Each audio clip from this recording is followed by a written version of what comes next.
Hey guys, today we're back with Steve Adams finishing up part one, firearms expert, police, SWAT, and a quick message from our sponsor that's bringing you today's podcast, Bow Shield T9. They sent me a can last week. I used it on a couple boats I winterized, and come springtime, I'll have results for you. But thank you everybody at Bow Shield. Their products used in NASA, Boeing, all marine applications. They're everywhere. Go to their website. It is bowshield.com, and help them out. They help me out, and I appreciate it. But Steve-O, thanks for coming in today, buddy. Thanks for having me again. Beautiful rainy day. It's awesome out. So what's been going on since last time I talked to you? Anything good? Still working hard, you know. Yeah, how's the holidays? Wonderful. Ate a lot. Yeah. There was something that just didn't agree. Did you have more than 10 people at your house? What? Is it me, you, and COVID on this show? What? No, that's good, buddy. I'm glad you had a good holiday and all, man. Yeah, man. I'm missing my mom and dad are down in Florida for the holiday and left me stranded. Miss you, Papa. Mama. But happy Thanksgiving to everybody. Hope your holiday was great. And we're going to dive back into it here, man. In part one, we covered a lot that had to do with law enforcement and the general 1-2 on everything. Yeah, I thought we basically saved the world. Yeah, I mean, for sure. Yeah. We definitely misread the election. What is what it is. But listen, man, I wanted to do part two with you because I feel that there was a major opportunity that we missed, which was to talk about more of the intricacies of law enforcement training and firearm safety and training. And that's something that I feel, especially right now, is important to most gun-owning Americans. I mean, what do we do with, going forward with, 2A in question, and how do we better protect ourselves in our homes? Completely agree. And a lot of things we did discuss, we really expanded out a lot, kind of politically, and then got into some law enforcement things. And there's so many more details we could get into. Okay. There's so many more details we could get into as far as different types of tools that are available to law enforcement, kind of the enemies against them at this point in history, and then also get into civilians, because there's our huge civilian population that are pro 2A, and what's available to them, and thoughts on even down to the basics with guns. So that's all. There's so many more important things. We could do 10 parts. Right. And I feel that most gun owners understand what it is that we're talking about. When I say gun safety, gun responsibility, I think that most people, there's a huge notion in the media that gun owners are incredibly unsafe, that kids wind up with guns, that's how we end up with school shootings and all these horrible things. Mm-hmm. But truthfully, I mean, I think that's the same notion that they apply to cops. One bad cop makes 10 bad cops. That gets into agenda pushing, and there's obviously there's a massive push for gun safety and gun crime, and they're all agendas to remove guns from law-abiding citizens, whereas they're not removing guns from criminals, and they're not punishing criminals the way they should. So everything's twisted up, and we did get into some of those things last time, as far as individual gun safety, and this is for everybody, whether law enforcement, military, civilian, no matter what. When it comes down to you having a firearm or firearms, there's 4 simple rules that everybody really needs to know. They should memorize them, and that way they can practice with that firearm safely. It's the most basic stuff ever, and I certainly met a lot of police throughout my career who did not have them memorized. It's to me, it's that critical. As far as instruction goes, there's a crazy amount of instructors out there. people think they can watch YouTube and learn a lot of stuff. There's YouTube videos all over the place regarding guns and different things that might interest you if you want to learn. Some are really good and some are just not good. Right.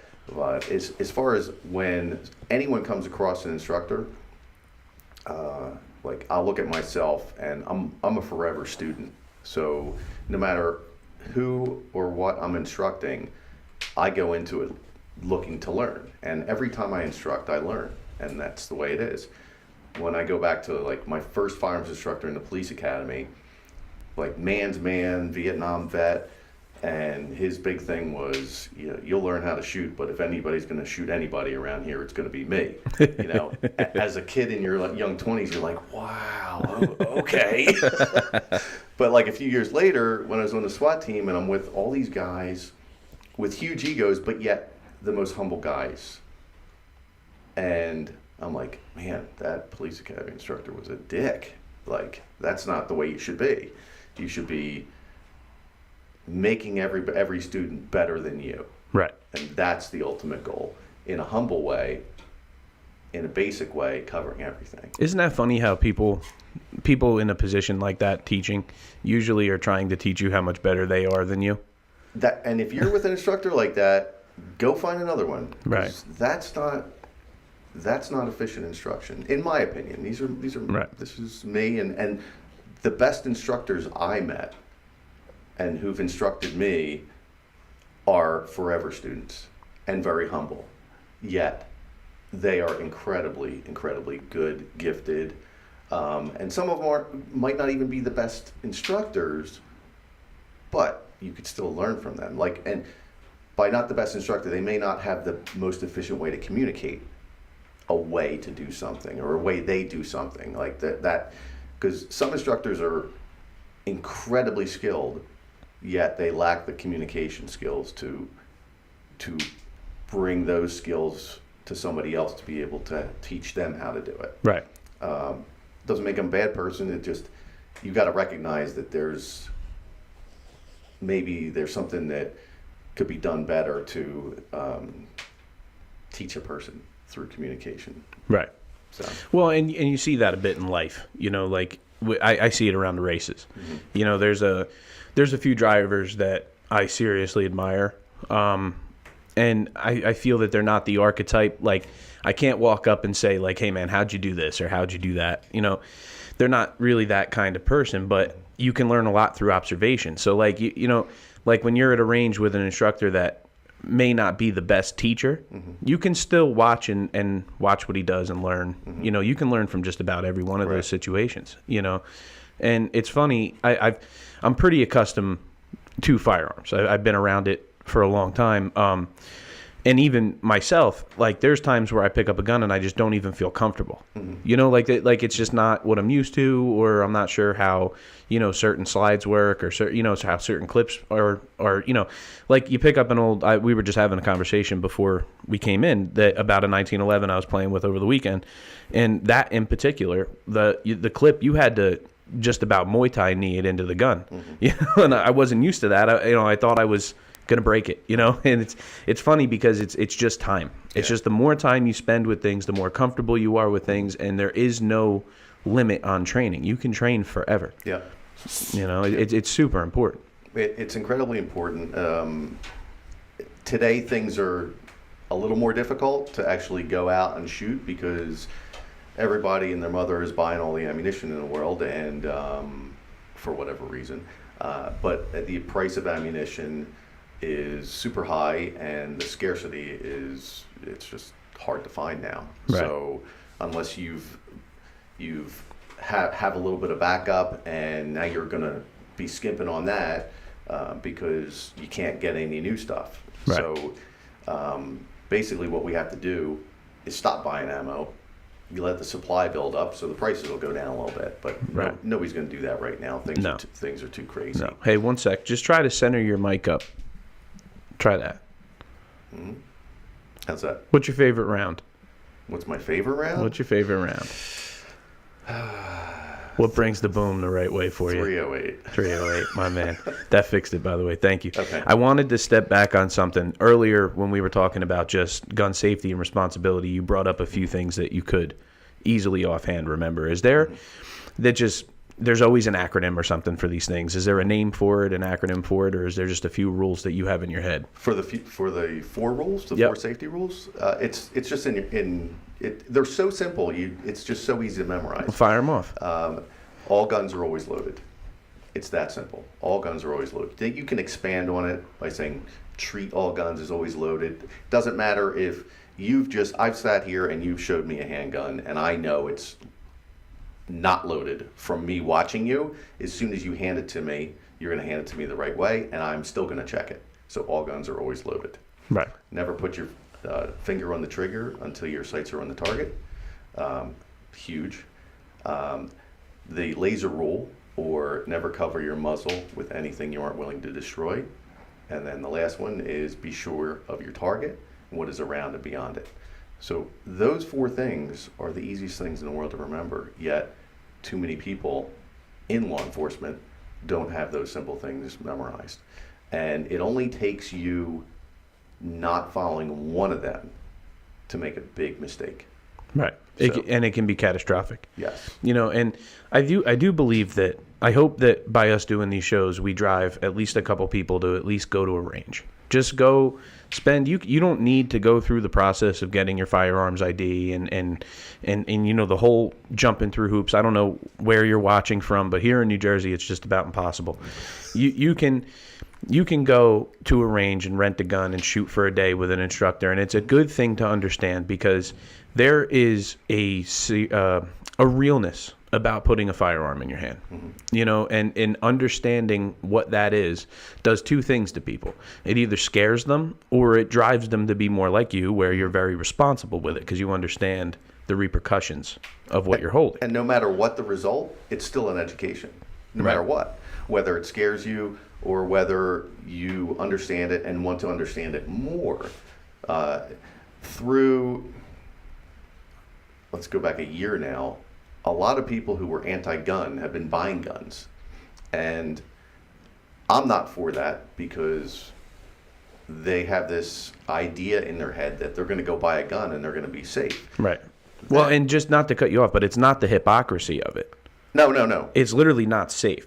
Someone who detested it their whole life that suddenly feels unsafe and thinks that a firearm is going to change that. Right. Is going to change you from unsafe to safe. Only made the situation even more unsafe. Yes. What you're doing is you're basically buying guns for bad guys because you have to go through a lot of mental and physical preparation to understand that firearm that you're purchasing and respect it and use it as the tool it was meant to be. And to just buy a firearm believing that you're going to be safe is just completely the wrong thing to do. It's asinine. Yes. And I think what you're going to see, and just a prediction of mine, is exactly what everybody is afraid of. You wind up with this situation where a lot of these guns that were purchased in the last 7-8 months are going to wind up in pawn shops once people realize that this COVID thing isn't going to create the apocalypse. And that's where you see these criminals getting their hands on these guns, is after it's the second hand of legal gun owners. Yeah. And that's why we need to push the responsible gun owner on the country, because Always. the problem with them taking those guns away is people like to attribute it to things that don't sound so dramatic. Well, I target shoot. It's just a hobby of mine. I'm a collector, right? The truth of the matter is a gun cannot hurt your situation. Only you can hurt your situation. Absolutely. Guns don't kill people. People do. All those things that you see on the posters, they're all 100% true. Yeah, but that's anti-agenda. Exactly. And that's a problem. I don't want to speculate as to what the agenda is, but clearly the agenda is to disarm America. And whether law-abiding America. Exactly, which is so silly. I get that maybe we're being a bit dramatic about that as well. Maybe they just want to see some better background checks, some better, that I can almost get with that. But the thought of the police one day coming around to collect guns on a mandatory buyback is a very, very scary thought. And America needs to wise up, because we are attributing to the problem through irresponsible gun ownership. I mean, gun owners that understand it, respect it, and follow, like your 4 simple rules there. You don't have to follow them maybe exactly as Steve-O said it, but if you're pretty damn close to that, you're going to live a long, successful life with your firearm. You're not going to, shoot yourself in the shower or something. Absolutely. You can put a play on words on that, and there's certainly plays on words. It's been around for so long that there's different ways. I repeated them the way I memorized them and the way I practiced them. And, like any little play on word can still mean the same thing in the end. And as long as you memorize it your way, because you're not changing anything, you're just changing a word here or there maybe, but it's still the same result. And you practice that, you're going to be a safe and successful firearms owner. Right. And one that you said that stuck immediately is don't put your finger on the trigger till the sights are on the target. That is so important. I see people all the time. They pick up a gun, and 90% of them do this. They pick up the gun and they slide their finger right in on top of the trigger, right. And then they go, and they take it off. You got to just get that in your head. Don't touch that trigger. You don't want the gun to go off. You're just looking at it. And they skip the first rule that all guns are always loaded, because the very first thing they should be doing is checking to make sure that gun is clear. Right. And then they can pick it up and hold the grip, whatever. Don't put your finger on the trigger. So it's almost like there's an order, but there's not, but there is an order. Right. So don't skip any of them. Practice it always. And when you memorize it, you just practice it. But to me, that one is just like, that's like telling don't aim guns at people. Yeah. How many people do you see pick up a gun? They go like this, right at their best friend. Look how cool this thing is. It's not going to be cool when he loses his shoulder. And that's how kids shoot kids, their friends, their brothers, right. Their sisters, because the parents are irresponsible, and a kid gets a gun and does that. It's like an animal instinct. We're animals, and that's what they do. Right. And that's, oh my God. That's horrible. Tragic. Yeah. It's horrible.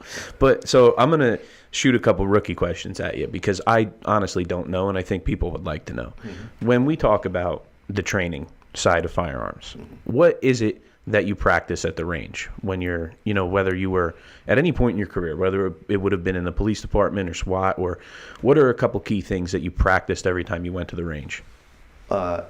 Always the 4 safety rules. So that covers everything that you're going to end up doing at the range. You're going to do it safely.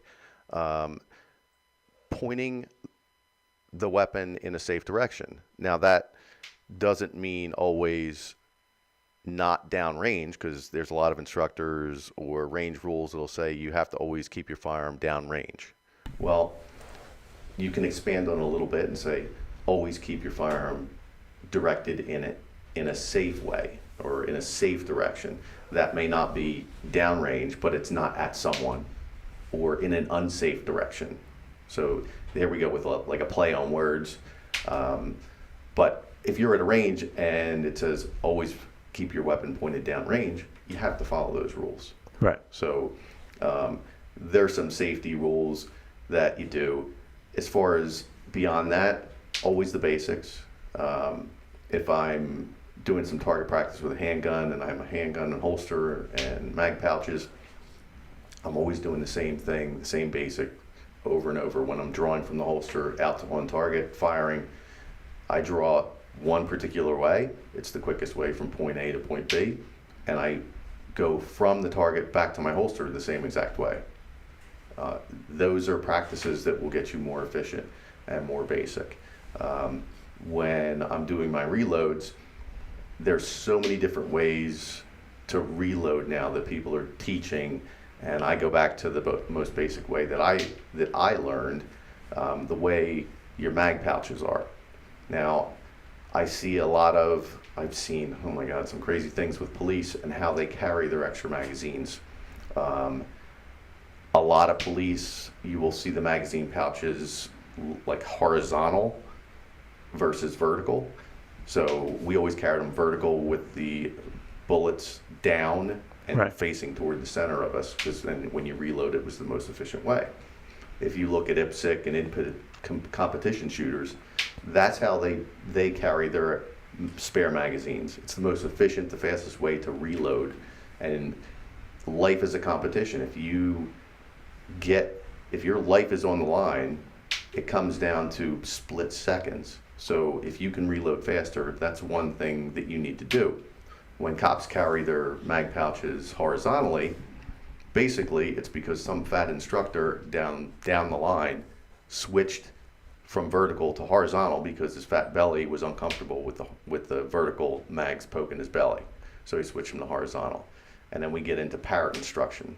Well, this is what I taught, so this is what I'm going to do, and this is what I'm going to teach. And not everything is right. And that's coming from a guy who was in the same hole. Like, I've taught things that were not good. It's like I look back and I'm like, that's not good. But I was in the forest of like police instruction, and these are things we had to teach. And now when I got out, I'm retired, I look back and I'm like, that's not a good thing right now. You shouldn't be teaching that. Right. So there's you just keep on going on and on. There's so many different things that could be changed for the better. Like when I first got into policing, the requirements for New Jersey, we were shooting from the 50-yard line. Well, when I got on, the 50-yard line was taken away, and everybody was moved up to the 25-yard line, and then because the 50 was too far, because they saw that all the encounters were closer than 50 yards. So let's move everything in. Well, they moved it in so far that the weapon retention shooting is so close, an arm's length away of a paper target, that's too close to teach an officer to go to his handgun. Now, let me ask you a question before you go any further than that. I have a couple of friends in the state police that have taught me about the 21-foot rule. Mm-hmm. Is that something you're familiar with, or that you practiced? We practice it. That's the 21-foot rule is if a person has a knife and they're 21 feet or closer, then they can kill you. They can get to you. You're hand to hand at that point. Absolutely, at that point. Or tool belt to hand. Absolutely. But do not draw your firearm, because it's been proven that in that 21 feet, on the average human being, they can get to you before you can draw and fire accurately. Yes. Now, why would it be that when you're in the academy or when you're training or you're shooting at targets closer than 21 feet? In a lot of cases, it's all this was made up by administrators, and let's say whoever makes up these courses, they have to make a qualification course. So let's go and make these courses. So 21 feet would be 7 yards. There's certainly requirements for the New Jersey handgun qualification course that are 7 yards, 5 yards, and the weapon retention, which is an arm's length. Right. So, and you're shooting at paper targets. That's where you have to start thinking and being like, this is dangerous. Most cops who get shot or killed within that arm's length, I'll just stick with weapon retention shooting, within that arm's length, have it ingrained in their head that if they get into a fight with somebody, with a bad guy, then they can pull their gun and shoot this person within an arm's reach and be successful and survive. Well, that's crap. They're shooting a paper target. Right. If they actually, and there's guys who teach this who are very, very good at it, who teach it with real people, and you can use simunitions or any type of marking ammunition where like I draw on you and it's my job to shoot you, and you're a real person, but you're a real person who fights back. And the first time I go for my gun, and as soon as I bring it out of the holster, you're going to go for my gun. And then the real fight's on for the gun. Because if you're better than me and you get my gun, you're going to shoot me. And that, from the holster to the target, is where most guns are taken away. It's not in the holster or on target. So cops are successful when they're on target or in the holster. That in-between time is very dangerous. And the weapon retention shooting teaching in paper targets is very dangerous. Right. I have two, and you're 100% right. I have two friends that died 6 or 7 years ago. It was their gun.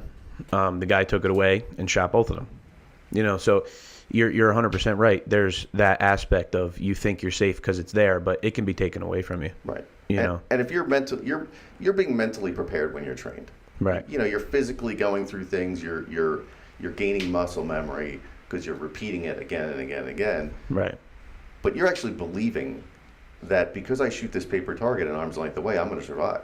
right, And that's really false. right, Because when you're actually up against fighting a person, it's already happened over and over and over again that's not the way the real world works. So there needs to be another evolution in training, especially police, where they're taking these things into consideration, where shooting a paper target at an arm's length away is not a good thing. right. And I certainly don't train people that way. There's a few other instructors out there who are really, really good at it, and they practice real training, Right. not bullshit. It sounds to me like golfers would make good shooters. Because there was something that you said in the beginning there that every time you go to the range, you remove your gun from the holster to the target and back to the holster the same exact way. Now, I played golf for a lot of years, and it's going to sound like a stretch, but every single time you walk up to the ball, you have to swing, stand, everything the same way, or else you'll never recognize a variation in your result. Mm-hmm. You know what I mean? If you vary in the way you handle it, then you won't ever understand why the result varied. That's the truth. And it's funny because it literally becomes like right now, right? I could walk up to a golf ball and probably 6 out of 10 times hit it pretty well. Right. And I haven't played in years because I practiced so much. I practiced so well. Every single time I went, I took it very seriously. My father and my brother are very good. They play all the time, and when I was younger, I wanted to play with them. Mm-hmm. And so I took it very seriously. It was a lot of muscle memory, a lot of, really every time you do it, take it seriously. Mm-hmm. And it's funny because listening to you talk about, shooting at the range or practicing, it sounds just like that. Yep. It sounds like every single time you go. How about this? Every single one of my buddies that I see post pictures at a range, in a pit, in the woods, somewhere, right? There is never a picture where the gun is not next to the beer. Oh, Jesus. Right? That's what you see. You see these guys out in the woods, they're shooting at trees, and they're trying out their new gun, and they're drinking a six-pack with their buddy. Not being serious whatsoever. Yeah. I mean, no thought process goes into that. Mm-hmm. There's no... When I was shooting with you, this was probably about 10 years ago now. One thing I noticed that you did is you never completely loaded the clip. Mm-hmm. And I was laughing. I was watching you do it. Magazine, sorry. But I used to laugh because I sit there and I watch, like I'll go through 25, 30 bullets in 10 minutes, whereas you're on like your 5th one. And if you walk up, there's one hole, and it's like, fuck, you put all 5 of them in there. It's like, it's funny because just little things like that I hear you say, you can really apply to just normal everyday stuff. You don't have to be a SWAT officer or, you can really benefit from regimented training. Absolutely. Like you touched on the magazine loading. One thing that we learned, we never fully loaded the magazine, any magazine to capacity. We always left one out. And that's because when you're loading a magazine on a closed bolt or just a closed chamber, sometimes there are some magazines out there that are so tight when they're loaded to full capacity that it creates a difficulty in loading that magazine. Right. So, and you may think you have it locked in place, but it's not, and it'll fall out. Right. So these are little things. Leave a round out, and you'll always load it in there with no problem because there's play when that magazine seats. There's a little bit of play in there that if there's a bolt blocking it, that it's got to push that round down just a hair. That play is there, and you're never going to have a problem. And something that's in my head as you explain that is most people. And I don't want to generalize, but most people that I talk to, or they've never taken their gun apart. They do the simple stuff to clean it, but they've never really taken apart and looked at how it works. Right. They follow the YouTube video of you clean the the pin, the barrel, they whatever it is, whatever kind of gun they have, whatever they do. How important is it, do you think, to understand the mechanics of your gun? I mean, if you were in a real-time situation and you had an issue like you're talking about now, that could have easily been prevented. Absolutely. So I'm going to back it up So, in the simplest terms, when any one of us picks a gun, it should be what works for us. So, and that's coming from a guy in the Glock hole. Like, and I was forcibly put in the Glock hole because that's what we started with, and that's what I used throughout my career, and I use to this day, because once you start using something for so long, and as efficient as we became with that, as I became with that handgun, I'm in a Glock hole. So all I want is a Glock, and that's that. When I'm instructing, so we need a gun for Boomer, I take you to the firearms store. I want a full frame handgun for you, so I pick whatever caliber you want. I lay out a whole bunch of guns in that caliber, and you pick up each one and feel it and work the slide. Whichever one feels the best for you is going to be your best gun. When I took my wife to get a handgun, semi-automatic handgun, we did that exact process, and she ended up picking the Smith & Wesson SD9. Me personally, I would have never picked that, never in a million years, but that worked best for her when she's trying out all the guns. So that's the simplest way, and then you become much better with that gun because you're comfortable with it. And it's with shooting positions. Anything you're comfortable with, you'll be better because you're comfortable. If you're uncomfortable, I see a lot of people when they're shooting will bring their eyes to their sights. Like they'll hold the gun on the target low and then squat down and shoulders up and bring their head down to the sights, and that's not what you do. You always bring your sights to your eyes, not the other way around. So all these basic things will lead you to be a safer and more efficient shooter. And something that maybe some people would be wondering right about now is how important is it shooting with two eyes open versus one? Well, when you shoot with two eyes open, which a lot of people don't teach, you can still see everything. And you don't need to close an eye down unless you're really getting into precision shooting. But when we're doing handguns, we're not doing precision shooting or anything like that. You want to see everything. And we're all eye dominant. One of our eyes is dominant over the other.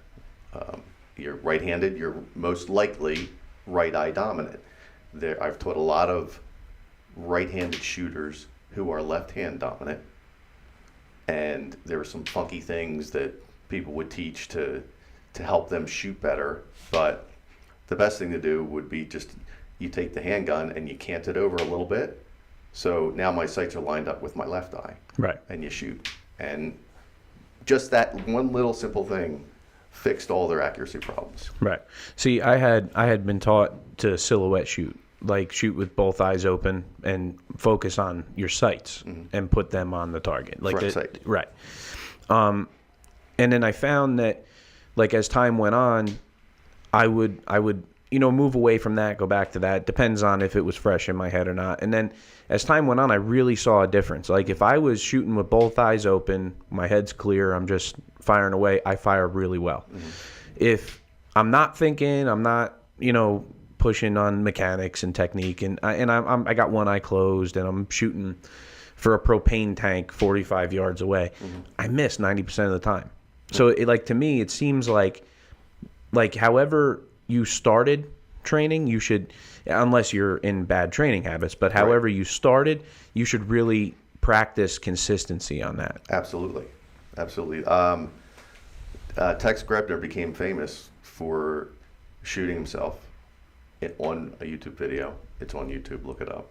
And put the nail in the coffin for the Serpa holster. So I've used the Serpa holster since 2006 when they basically first came out. I swear by it. They are inexpensive. There's better holsters out there, but for me to change now would be counterproductive. So I'll stick with it, but I'll recommend the better holsters to new people. Right. And looking back at Tex Grebner, what he did earlier that day, he was shooting a different gun with a different holster.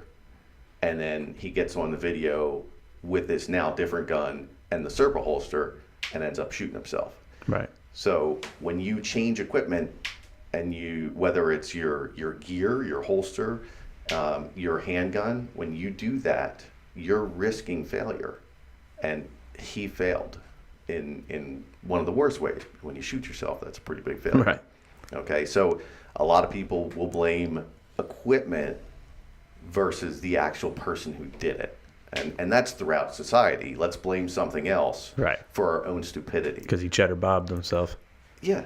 Like, just don't be stupid to begin with. Right. You find gear, and there's real good quality gear out there that's safe and durable. And anything, you put something to test, you're going to break anything. Right. So don't be like, watch a YouTube video and you see whoever like destroying something. Oh, dude, that's like those videos when these guys put these screen protectors on their phone and hit them with a hammer. Yeah, I mean, and then they break their phone and they're looking at the camera like, oh no. Yeah, like we can break anything. Yeah. Okay, but to use something that is high quality and the safest it could be out there and use it and become comfortable with it, and know the limitations of what can break it and what can create a malfunction will serve you better in the long run than just taking sledgehammers to shit. Right. So, and you know, it's funny because when you say failed in the worst possible way, shot himself, I would wager that most people would think to themselves, I would never shoot myself. Listen. It happens way more commonly than people think. Yeah. Okay, I'm a huge New York Giants fan. Not at the moment. I'm a little unhappy with the NFL.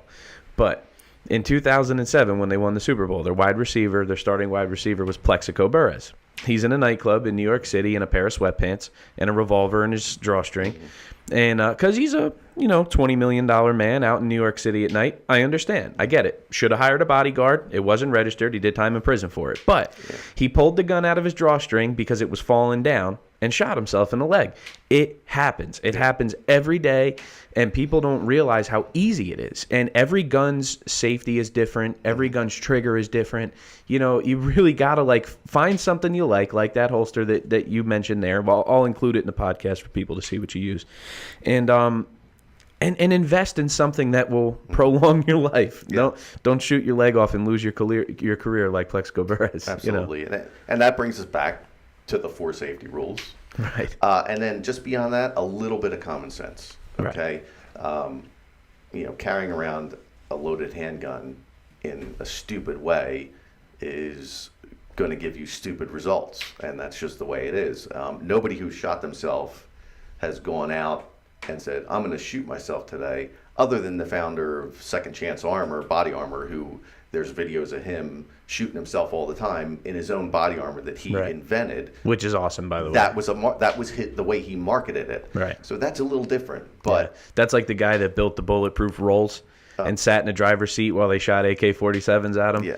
That's that's believing in your product right there. That is absolute, the best marketing that you can have, because you know for sure that what you're putting out there is the best product, because you're saving your own life. But in general, nobody is going to go say, hey, I'm going to shoot myself today. That just doesn't work. Right. And it's seriously important too. I mean, it's when we were talking about the repetition, right? There's something that I notice a lot of high level shooters do, and they all do it different. But it's also the repetition. The repetition made me think of this. The rhythm in which you're actually firing, right? You see some people shooting 2s, some people shooting 3s.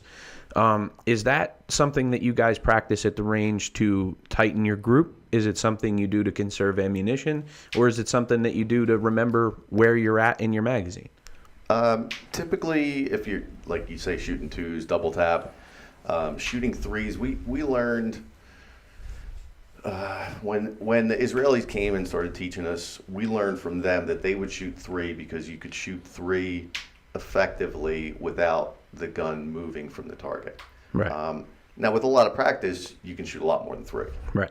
Okay. But in stressful situations, things are different. Like target shooting is so much different than stressful shooting, because you can't replicate effectively, the most efficient way, the levels of stress you are going to experience when your life is on the line.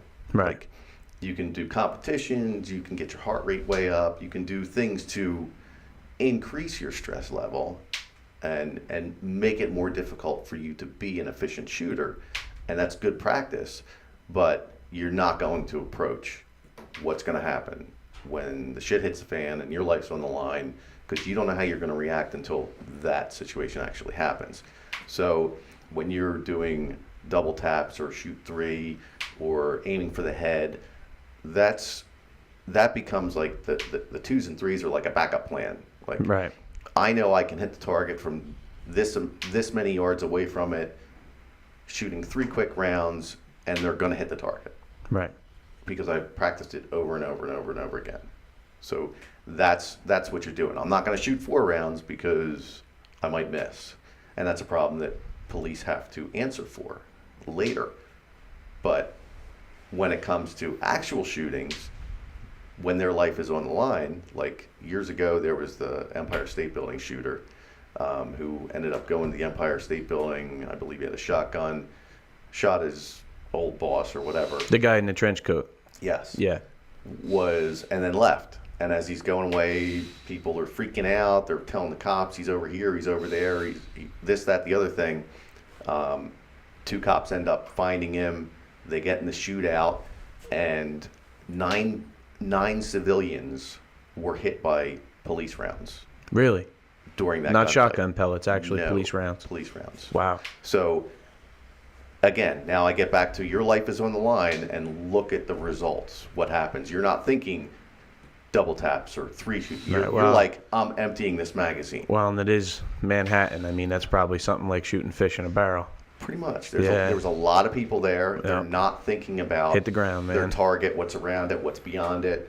They're Right. just shooting. Right. And that falls back on poor training, because they weren't trained for situations like that, where they're involved in a stressful environment. Right. So there's so much you can learn from each incident that happens. Right. And that's really, if you have a good instructor staff, they'll be putting things like that together for you and teach you those things. Right. And something that you keep referring to is stress level. And there was a particular time where you showed up here. It was the day after Dave Rabb had passed away in Point Pleasant.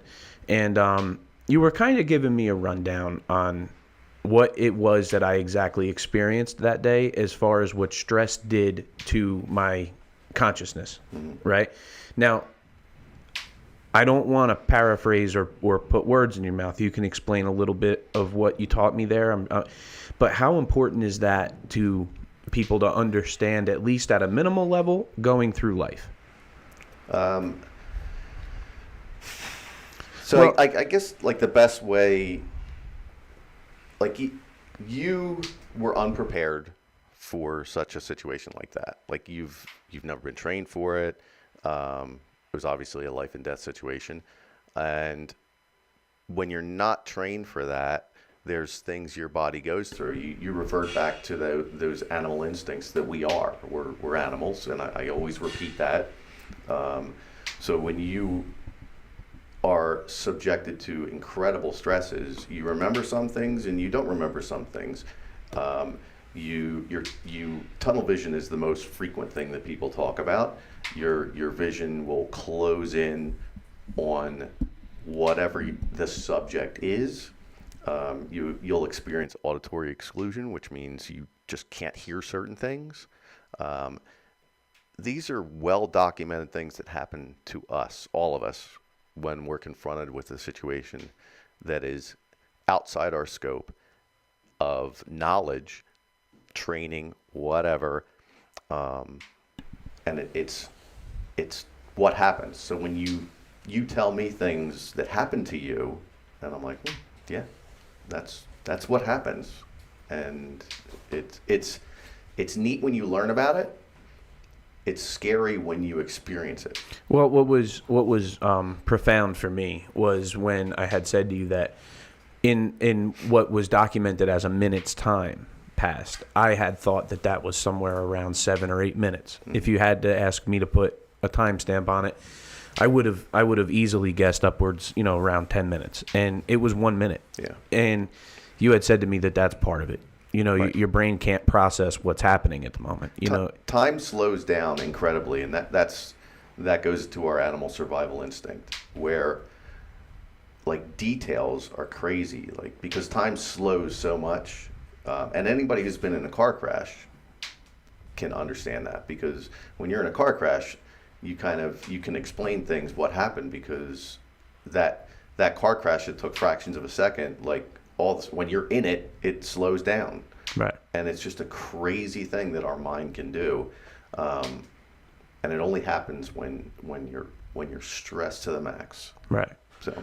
And it's really important in life, and I do feel better from having that minimal amount of education from you as far as what goes on day to day. Like I guess I always understood stress, and I always understood, somewhat of its effects like long term, but there's nobody educating on how that happens in the moment, And it was funny because, as you said, details seemed to really come to light.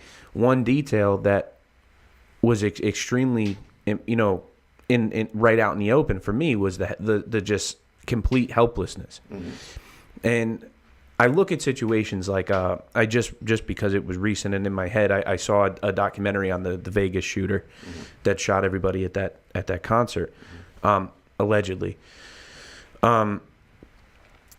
I think the people all kind of had the same story coming out of that concert, that, they heard the shots, they saw some people fall down, but they just had no idea what to do.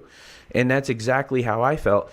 And that in and of itself becomes so overpowering. I mean, it takes over all of your mechanical function. Right. It becomes all you can think about, all you can focus on is that there's absolutely nothing I can do, when there's a whole list of things you could do. Right. And the first thing is get the hell out of Dodge. Yeah. And I think that people would benefit from a little bit of education there. Extremely benefit. And the very first thing that occurs is a disconnect. And even today, with the agenda that's being pushed with active shooters and we have to curb this gun violence, this, that, the other thing. Like, it's happened so much that there's still a disconnect with people when it actually happens. They're like, when I'm teaching active shooter classes, the first thing I'll tell people, or one of the important things I tell them, like when I'm teaching businesses, like I'll go to different businesses and teach them what to do, how to prepare. And in the news, when you see people being interviewed, they're like, well, I thought it was firecrackers. Well, okay, in a business, how many times have you been in work sitting in your stall, at your desk, whatever, and somebody just lit off a bunch of firecrackers? Like, get that out of your head. People aren't going to work lighting off firecrackers. Right. Unless you work in a firecracker factory or whatever. Right. So if you hear something that sounds like firecrackers, you need to start thinking, okay, something dangerous is happening right now. Right. And that's just one simple thing. It becomes so much more complex in planning on what you should do. There's a lot of there's less good instruction for active shooters and way more bad instruction. There's agencies that'll go out and they'll do. I hope they're not still doing it, but probably still. There's some that will do unannounced shooters with blanks, where they go into a school and shoot blanks, and that's like completely traumatizing. That's kids. horrible. Like, yeah. Are you kidding me? Like, how could you ever think of doing that? That you're just destroying kids. Like, it needs to be a lecture. You need to explain things to people and have them understand. And even once you go through all that, you're still not going to go into a school and shoot blanks with kids around. Right. When I was in high school, we had all of the surrounding police departments one day come in, and they did something really cool. They brought in all their canine units, and they started out as an assembly in the auditorium, but it graduated to the police were roaming around the hallways, kind of letting them sniff the lockers and stuff like that. Now, that was probably traumatizing for anybody who had a bag of weed in their gym locker, but it was kind of cool at the same time to see how it operates, how it works, how the whole machine works. It was interesting, and there was a lot of really cool talking points that they had. Now, this is pre, school shooter and all the craziness. So it was a much more, just kind of more of a recruitment drive for the police department than anything else. But it was just super cool. And I thoroughly enjoyed that versus like the scenario you're depicting there where they come into school firing blanks. I mean, I know kids that if you went like this in the hallway would piss themselves, let alone if a gun went off in a classroom. Right. It's just, that's complete insanity. And the fact that any agency out there would ever think that's valuable training is the last thing anyone should ever consider, because it's completely damaging. You're not teaching people anything, and you have just taught a lot of people that they're just going to curl up into a ball if they ever experience that again. Right. And that's the last thing you've got to do. Right. And it's funny. I obviously am a huge fight fan. There was a guy talking, like an analyst on ESPN about the recent Mike Tyson Roy Jones Jr. fight, which for anybody that watched, man, congratulations, you got to see a legend go one more time. But they were talking, the guy said, how do you go about scouting new talent? There's a lot of new talent on that undercard. And he said that I like to find guys that haven't had their ass kicked yet. And he said because there's a realization from being knocked out, and that in boxing in particular, this may not transfer into mixed martial arts. There's a lot more mixed martial arts fans than there is boxing fans anymore. I just wanted to say that. But when you get knocked out in boxing with those big gloves on and all the preparation that goes into that fight, if you've ever seen a professional level boxing camp, the shape that those guys are in when they walk in the ring is unbelievable. And Tyson's on record a lot talking about he walks in feeling like a god, Now, that is something that you cultivate in a fighter, right? You want to bring that to the forefront. You want that confidence. You want, when you hear Mike Tyson say, I'm just ferocious, I want to eat your heart, I want to eat your children, he means that. Right. Because he's been built to be that person. Right. If Mike Tyson would have walked into that first fight and got knocked unconscious, he would have learned a valuable lesson.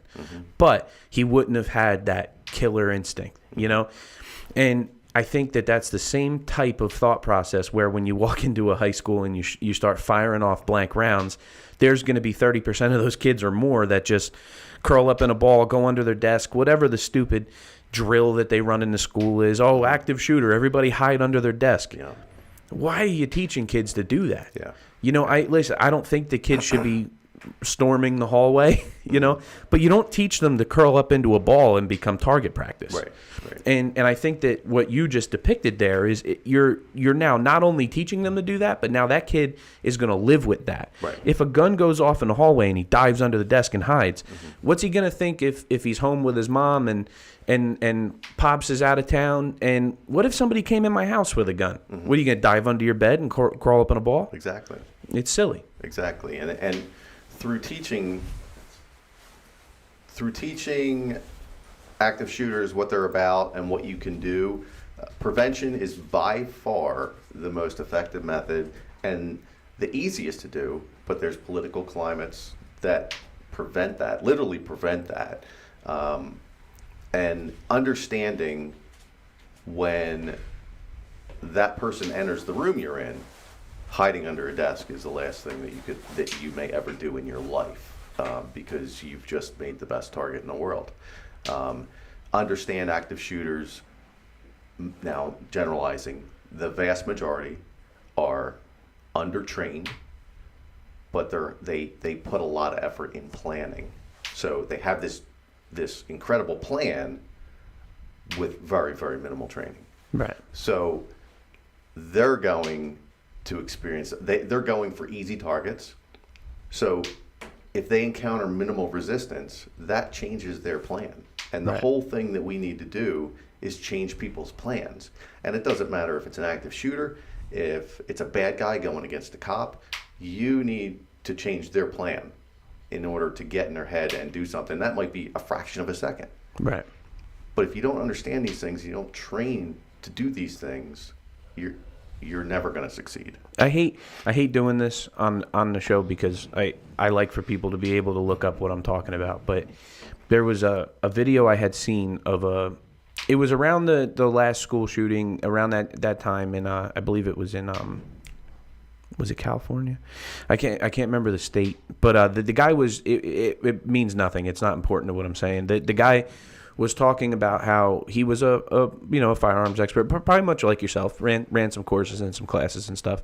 He started coming into schools, rather than advising them on how to handle an active shooter, he was walking into that school as an active shooter and would educate them on, if I was going to do it, this is how I would do it. These are areas that you need to shore up. You need to have somebody over here. You need to, and I think that the preventative thought process is so much better than the reaction.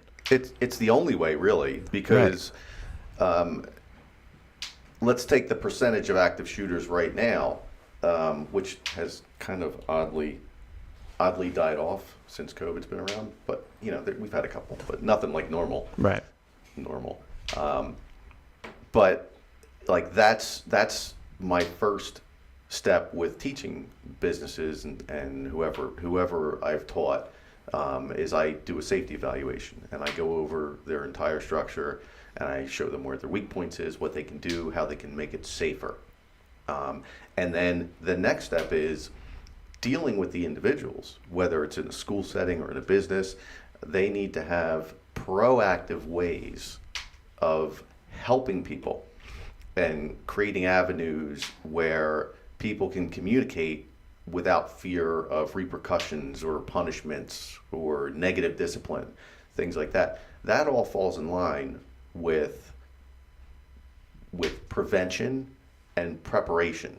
And when there's bad kids, they need to be punished.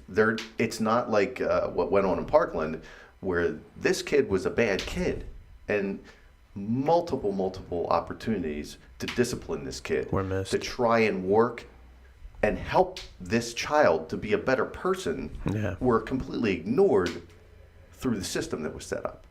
And that's not the way. We're like a society without consequences.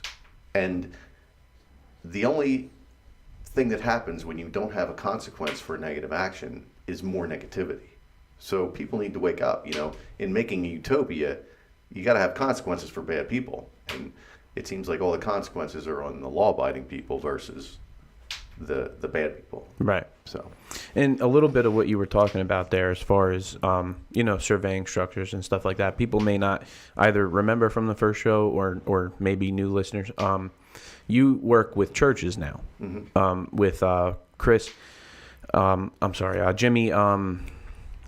Jim Paul. Sorry, I had three names in my head. Rich Allison, Watchers and Warriors. We're a church group who goes to other churches and literally teaches the churches how to deal with active shooters for free. Right. Now, 1 second there, because this is important to me, and I think it would resonate with a lot of people. When you were talking about earlier taking preventative measures, and there's a whole political landscape that stops you from doing that as far as active shooters and all this stuff, the notion that they push is that, why would we want to put this in our kids' head? Why would we want to have a cop at the front door with an AR-15? Or why would I want to have armed guards on school property? Well, if a church can bring in an assassin like yourself and have, hey, teach us, how do we not get lit up? Mm-hmm. Why can't you do that in schools? Why can't you have real plans, real education? I don't agree with the sugarcoating that goes on today. Mm-hmm. It's, at the end of the day, when you say bad people, that is such an understated. There are people in this world that are absolute monsters, monsters. People that would shake up a SEAL team member. So, I mean, just the shit that these poor police officers have to walk in and find and investigate. And you need to know what to do with those people. Mm-hmm. You know what I mean? There is nothing wrong in this new soft-served world where there's nothing wrong with saying this person is a problem, and it needs to be corrected. They need to understand what's the problem? Yeah. And we need to understand how to move forward with this problem. People nowadays are just content with pretending that problem doesn't exist. Oh, yeah. It's like living in fantasy land where people need to realize that the only way to stop a monster is to have monsters ready to stop them. Right. And a monster can be someone like me who is completely controlled but yet trained and capable of extreme violence. And I know there's a bunch of people like that. But when you look at a police department, more need to be that way versus the social worker thing that's going on right now. Because when the social worker, police officer, experiences real violence, they lose because they're not physically trained, they're not mentally trained, and there's huge problems. Right. So when you have a group of guys who goes out and trains as much as they possibly can to face those monsters, maybe they'll never face them, which would be a great thing. But if they do face them, they're going to be as prepared as they can be. We all have a bad day. You could be unlucky, but you've done everything possible in your life to survive for yourself, your family, your friends, and your agency. Like when specifically to a police officer, when a police officer's killed, murdered, what have you, there's ripple effects.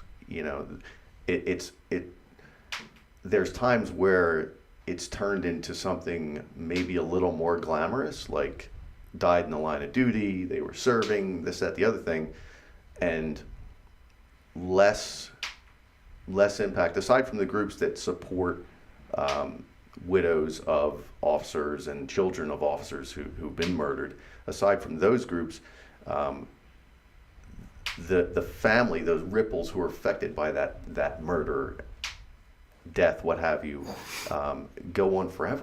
And if you're untrained and you were killed and you could have trained and made yourself better and possibly prevent that, I mean, geez, why wouldn't you do that? Well, and also, I do believe that it's completely necessary, but could you imagine if they put the same amount of time in dissecting the chain of events that led up to that tragedy, if they put the same amount of effort into that as they did the service, the funeral service, the motorcycles, could you imagine if people looked at things objectively and said, how do we prevent this from happening again? Mm-hmm.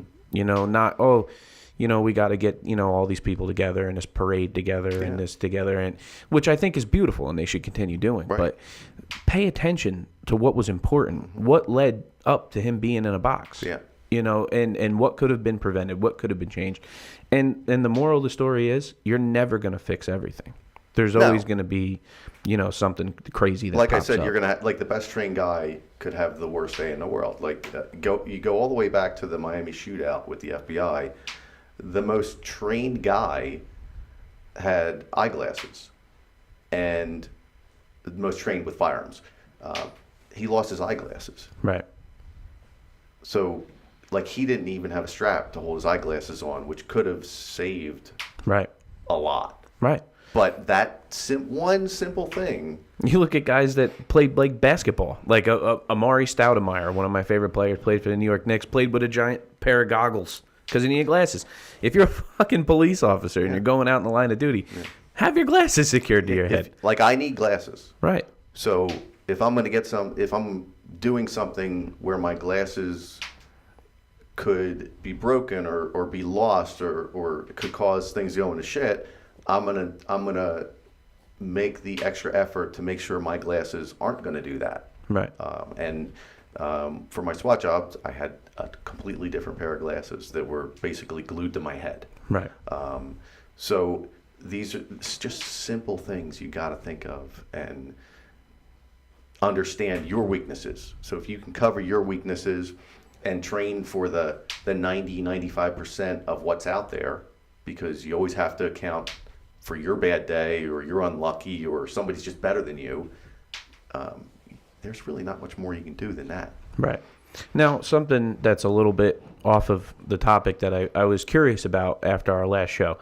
I wanted to ask you about placing guns in the home.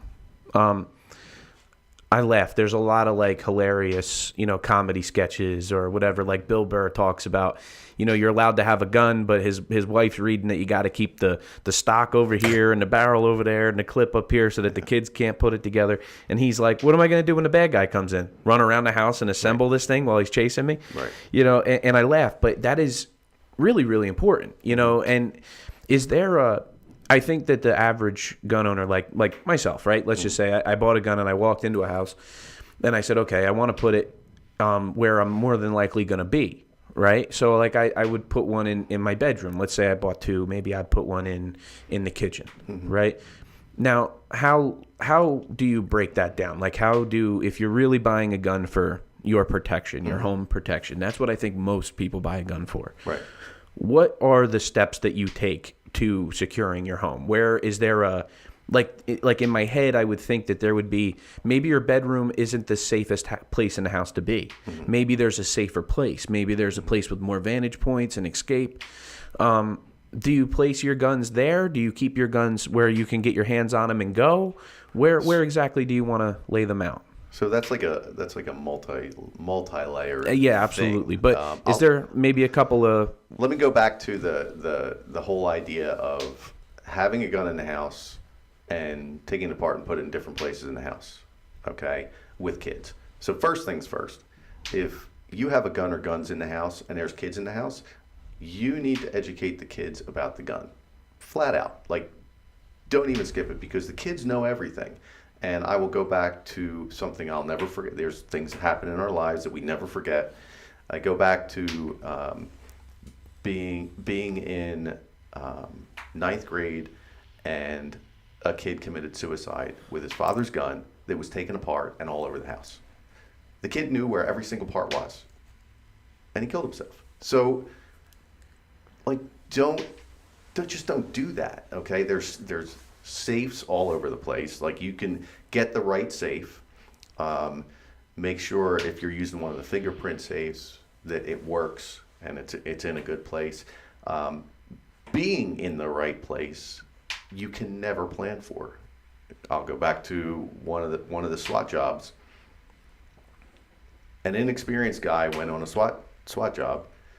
The leader put him, I think it was third or fourth in the line. So he was like basically in the house first, because in the planning, they didn't plan. The guy was supposed to be in bed because it was bedtime. As shit would have it, the guy was up getting a glass of freaking water, and the inexperienced guy was the guy who had to deal with the dude. So fortunately, being paired up with a very experienced guy, it was dealt with efficiently. But you can't plan for you to be in the right exact place where you've stored your gun to deal with a threat. Okay? It might be that your gun could be across in a completely the opposite end of the house when you need it, and you don't have a gun in every single room. So that's tool dependent, because you're relying on a gun to protect yourself when you might just need to fight. Okay, and you might need to understand a little bit more about that. Now, if somebody comes in the house with a gun and you're nowhere near it, you're not going to beat them anyway. Like, how are you ever going to beat that? Right. Like, you have to think of other things. Right. Like, how do I defeat this? Can I defeat this? What do I know? What fight skills do I know where I might be able to take that gun away or do things like, you have to think so much farther beyond being prepared. Well, like in like silly things, right? Like, I would go out on a limb and say that most armed robberies happen by males. Yeah. Okay. So I would also go out on a limb and say that most armed robberies that are conducted by males are more than likely not wearing a cup. You know what I mean? Like, more than likely. There's things where you're not in a, like, I feel like when people think of, I'm going to plan for a bad situation, I'm going to maybe take a kickboxing class, or I'm going to take here's the problem with that. I've watched these kids now enter an altercation, right? Where they want to put two hands up and they want to get sideways and maybe try to work that lead leg a little bit, or it doesn't work like that. The guy's going to bum rush you. Yeah. You know what I mean? Yeah. And like, when you're in those situations, remember to be scrappy. Remember to just have no shame, no fear. You know what I mean? At the end of the day, if you lose, it's everything. Yeah. So you have nothing. Yep. You know, there's nothing that you can't use. There's no rule. There's no law. There's no. You're not going to get made fun of because you bit the guy or you punched him in the balls or, you know, do whatever the fuck you got to do. Yeah. You know, to survive. Yeah. That's the game. And like, what got us to that point was from the very start. Like, every day that we weren't doing that basic foundation training, everything beyond that was a contest. And it was a great contest because you're dealing with a bunch of huge egos that all want to kill each other. And yet there's always one guy who's going to win that day. Right. And it was never the same guy. You know, there were times where that same guy won a lot, but was never always winning because there were that many people like with that attitude is like, oh, I'm fucking winning. And like that determination and the skill level to do that. And there wasn't cheating, okay? Like one example of training you can look up on YouTube, the one-hole drill. There's one-hole drills all over the place. We used to play follow the hole, or chase the hole, I'm sorry. So chase the hole, we'd have a line of about 5 guys and about 5 to 3 yards. You know, we'd start at 3 yards. If everybody got that, we'd back up to 5. But the first shooter shoots a hole in the target. The second shooter that second shot has to touch the first shot. And each consecutive shot after that has to touch that hole. Has to touch it. If you miss touching that hole, then you start all over again. Right. And each team goes until every person in that line has hit that hole. So that's chase the hole.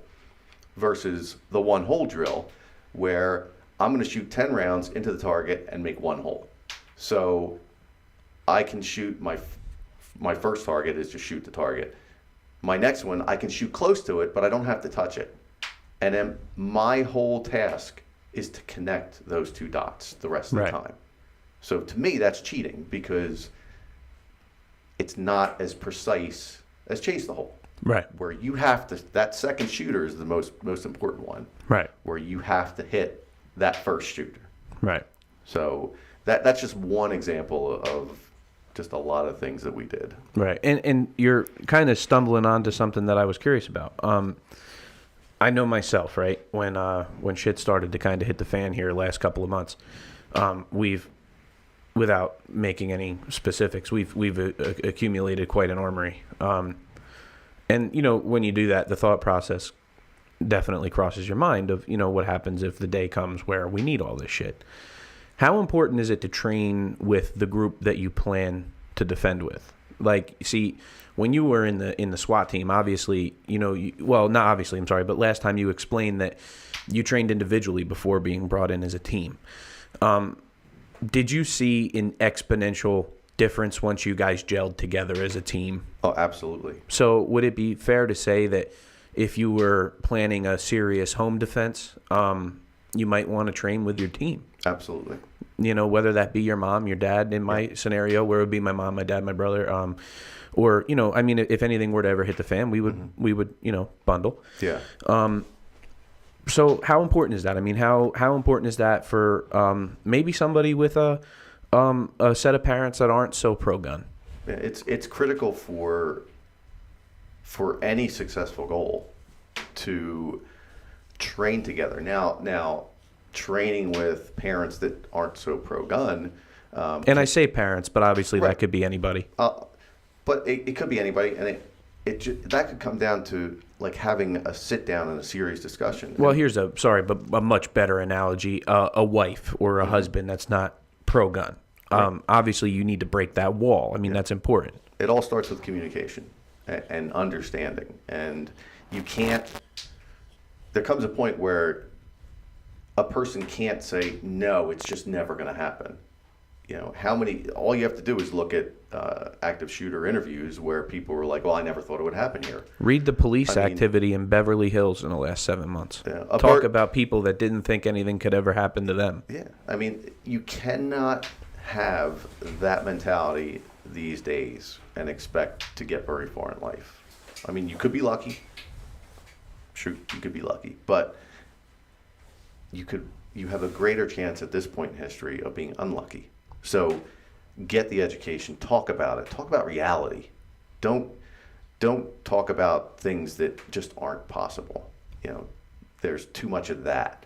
Talk about reality, what's happening, and then that could lead into furthering your education and maybe actually like real planning on doing things. And it doesn't, if you're anti-gun, it doesn't have to involve a gun, because the last thing I want to do is give an anti-gunner a gun, because they're not going to bring anything positive to that solution. That's just not, it's not a good task for them.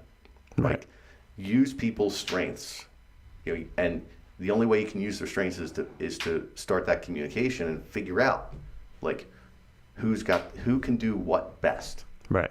Okay. And if the best thing you can do is this, then guess what? That's your job. Right. Because there's jobs for everyone if something really, really bad happens. Right. So. And I think an important word when you think about that type of, I keep saying training. I guess maybe the better word would be planning.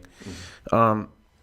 When you're planning for a horrible event like that, and say it's you and your significant other in a house, one thing that I think would go wrong is the step by step. Like, listen, if somebody comes in the house, I'm going to get the gun, you go to this place in the house. Mm-hmm. Well, maybe that was a bad decision because what you planned for didn't happen. Mm-hmm. Something that you didn't plan for happened.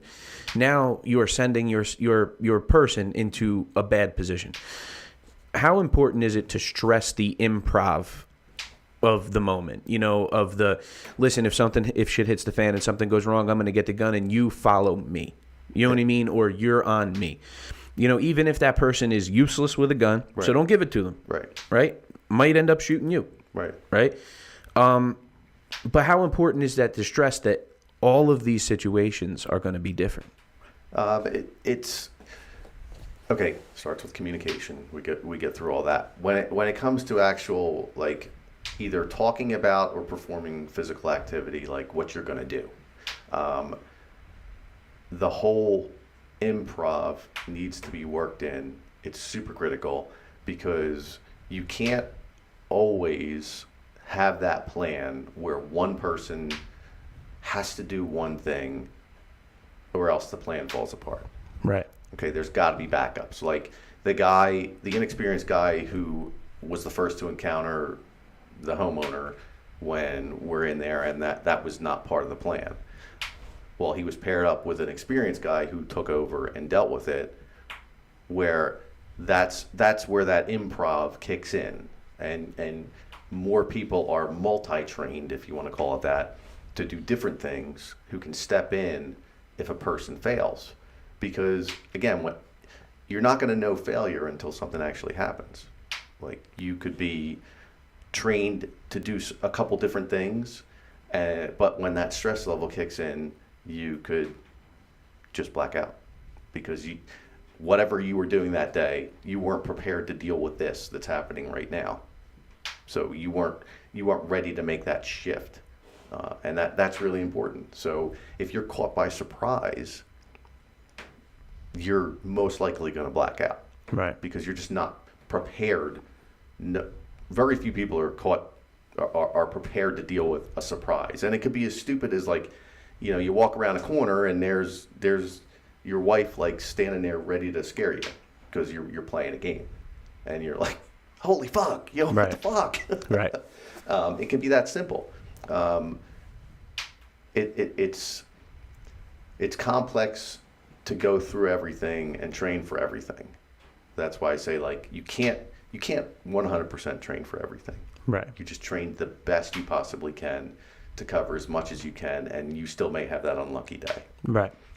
Like, I guess what comes to mind there is, you see in a movie, or you see that follow my voice. People are lost, people are in the dark, people are, I think it's really important to establish who is going to take the lead in bad situations, and I think it's really important to establish that you do exactly as I say. Yeah. We were having a conversation when we were down in Morehead City for the World Championships about particularly when the BLM Antifa movement was going into restaurants and harassing people, and we had a conversation, and you said to me, do you really think that you're the type of person that would be able to, humbly move yourself out of that situation and, surrender the self-respect to ultimately survive? I said, absolutely not. I know I'm not that person. And it's not, I know it's funny, but it's not something really that you should be proud of. I mean, the goal is survival. Mm-hmm. And so as we continued that conversation, I had said to you, well, you would be that guy, and we happened to be with your wife and my girlfriend, which is your stepdaughter, and Sam, who also runs the podcast, because without her, this shit wouldn't run. We continued the conversation to where, like, the big thing there is in that situation, they're on you. Yeah. They're moving with you. Forget me. Mm-hmm. You know what I mean? You have to ultimately survive. You have to do what's best for a group, or do what's best for. So it's very important when you're we were just initially talking about gun safety and ownership, but also in situations where you would want to use that gun, you have to be very clear about who is the leader. Yeah. And I think that's probably, and I'm guessing, something that you established very quickly in your career, was who was making the command, who was going where, who was doing what was your trigger? You know what I mean? Like, if you went into a house, what made you go left or right? What made you go up or down? There was always a plan. There was always a leader. Okay, and the leadership changed throughout the years, but there was always a leader who made the plan. We always, I say always, but in the very beginning we didn't, but we learned the hard way that we changed to having our own surveillance, intelligence, all that work to figure out the layout of where we were going to go into the best we possibly could. And it broke down into having our own guys who would go to that location covertly, like, to go there and look at it without being recognized, and do a survey of the house where you just look at the windows of the house and you figure out how that house is laid out as far as the floor plan goes. And you can easily do that if you have a basic construction background. Right. So we would do that. So we would draw it out, and then right before we were going to go do that job, we would do what we call a tape drill, where we'd set out traffic cones in the parking lot to about the same size as that floor plan, and we practiced where the guys are going to go in that house through the tape drill. We'd literally be in the truck, get out of the truck, and go through that house, the fake house, it's a tape drill, before we were even in there. So we were programming ourselves to get through that house as fast as possible. We did encounter small changes in floor plans that we weren't able to see from outside, but because we did the tape drill, it was quickly remedied when we were in the house. So that's how we did things, and it was incredibly efficient, because literally before whatever job we were doing, we actually did the job in pretend before we did it. So we knew exactly what we were doing, and everything went smoothly always. Right. And so the reason why I ask you that is because what comes to mind for me is that's not really, you were planning for a specific moment, for a specific house, for a specific situation. That way you were so well prepared that when you entered the house, it was a machine, right? People don't realize when we say that you can't prepare for all situations. You as a homeowner and having someone enter your home, which is the ultimate situation, right? For protection, right?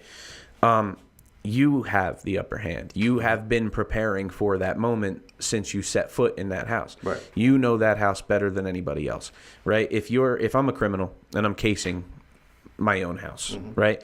I could know it pretty well. From the outside, I could look in and say, okay, there's a bedroom in the back, there's a bedroom in the front, there's a stairway in the middle, there's a, right?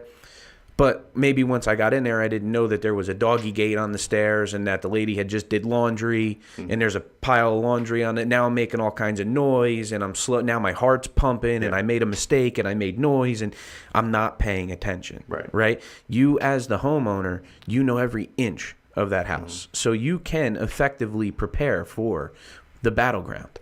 Right? Absolutely, because your home is your castle, whatever. But you always know it better than anyone else, unless the bad guy is a family or friend, right? Family, which is common as well. It happens. It happens a lot. Who knows that area as well as you?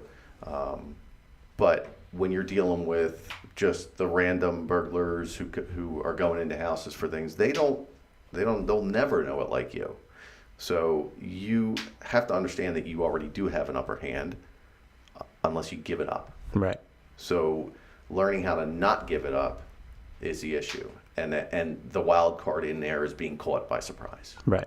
And something that I wanted to ask you about as well in that same landscape is the one thing that can ruin all of your planning, is the element of surprise. And this is what I've always said. People that, the gun is in the safe, in the closet, in the bedroom. Okay? You're in bed, you wake up, and there's a guy holding the gun on you. That gun's useless now. Right. You have to take measures. I don't know whether that be an alarm system, whether that be a dog, whether that be, if you really want to do that situation right, you don't want to be caught off guard. Yeah. Dogs are literally the most efficient way. Right. And now today, technology has provided us cameras, which are very reasonable. They record. So even if you're not home, you're still going to have great pictures. The resolution is unbelievable. So dogs first, cameras second is my list. Alarm companies not so much because a camera is way more efficient. But what about when you are home? I mean, like a camera's not going to alert you unless you have something like a Ring. Yeah, they there's so many camera systems right now that have alerts to your phone when somebody's even coming near your house. So you could be asleep and set the alert up. Now, I mean, you got to be careful if you're in an area where there's a ton of animals and things that you could be woken up all night long. So you have to balance things. Well, and there's some really fantastic stuff. I mean, I mentioned I want to go back to the mob thing too, just so you don't forget. The what? The mob thing in the restaurant. Okay, yeah, so we could do that. But we're talking about cameras now. So. Well, it's just a quick point. The Ring. My whole family uses Ring, and it's really, really awesome. The really cool part about it is it changes the sensor of what will trigger an alarm and what won't, right? So you can set it to where it'll pick up the mailman putting mail in your mailbox, or it won't go off until I'm touching your front door. Yeah. So there's a lot of adjustment, and you're right. The resolution of the video that you get, it sounds silly, like you're paying for a clear video, but it's really important. Like I can remember when I was a kid, they would put criminals on the news, and it would be, we enhanced the photo, and it would be like this incredibly pixelated picture. It could be anybody. Like, it could be how am I going to figure out who that is? It could be my next door neighbor. It could be Ted Nugent. I don't know. It's crazy. Yeah. But what was your point there with the mob in the restaurants? Going back to the mob where we were talking about things. When you did ask me what I would do, and it's basically an understanding of mobs, because especially in a restaurant or when you're out in the town, whatever you want to do, they don't know you. They have no idea who you are. So my response was when they come up to me, and if it's Black Lives Matter or Antifa, the safest way that you can change the tide on them, because they're there to destroy shit. Who that's what they're there for. Okay, we know that. The safest way for you to survive and everyone in your group to survive is to become part of the mob. Right. So that's what you have to do, because they literally do not know who you are. Right. So if Black Lives Matter comes up and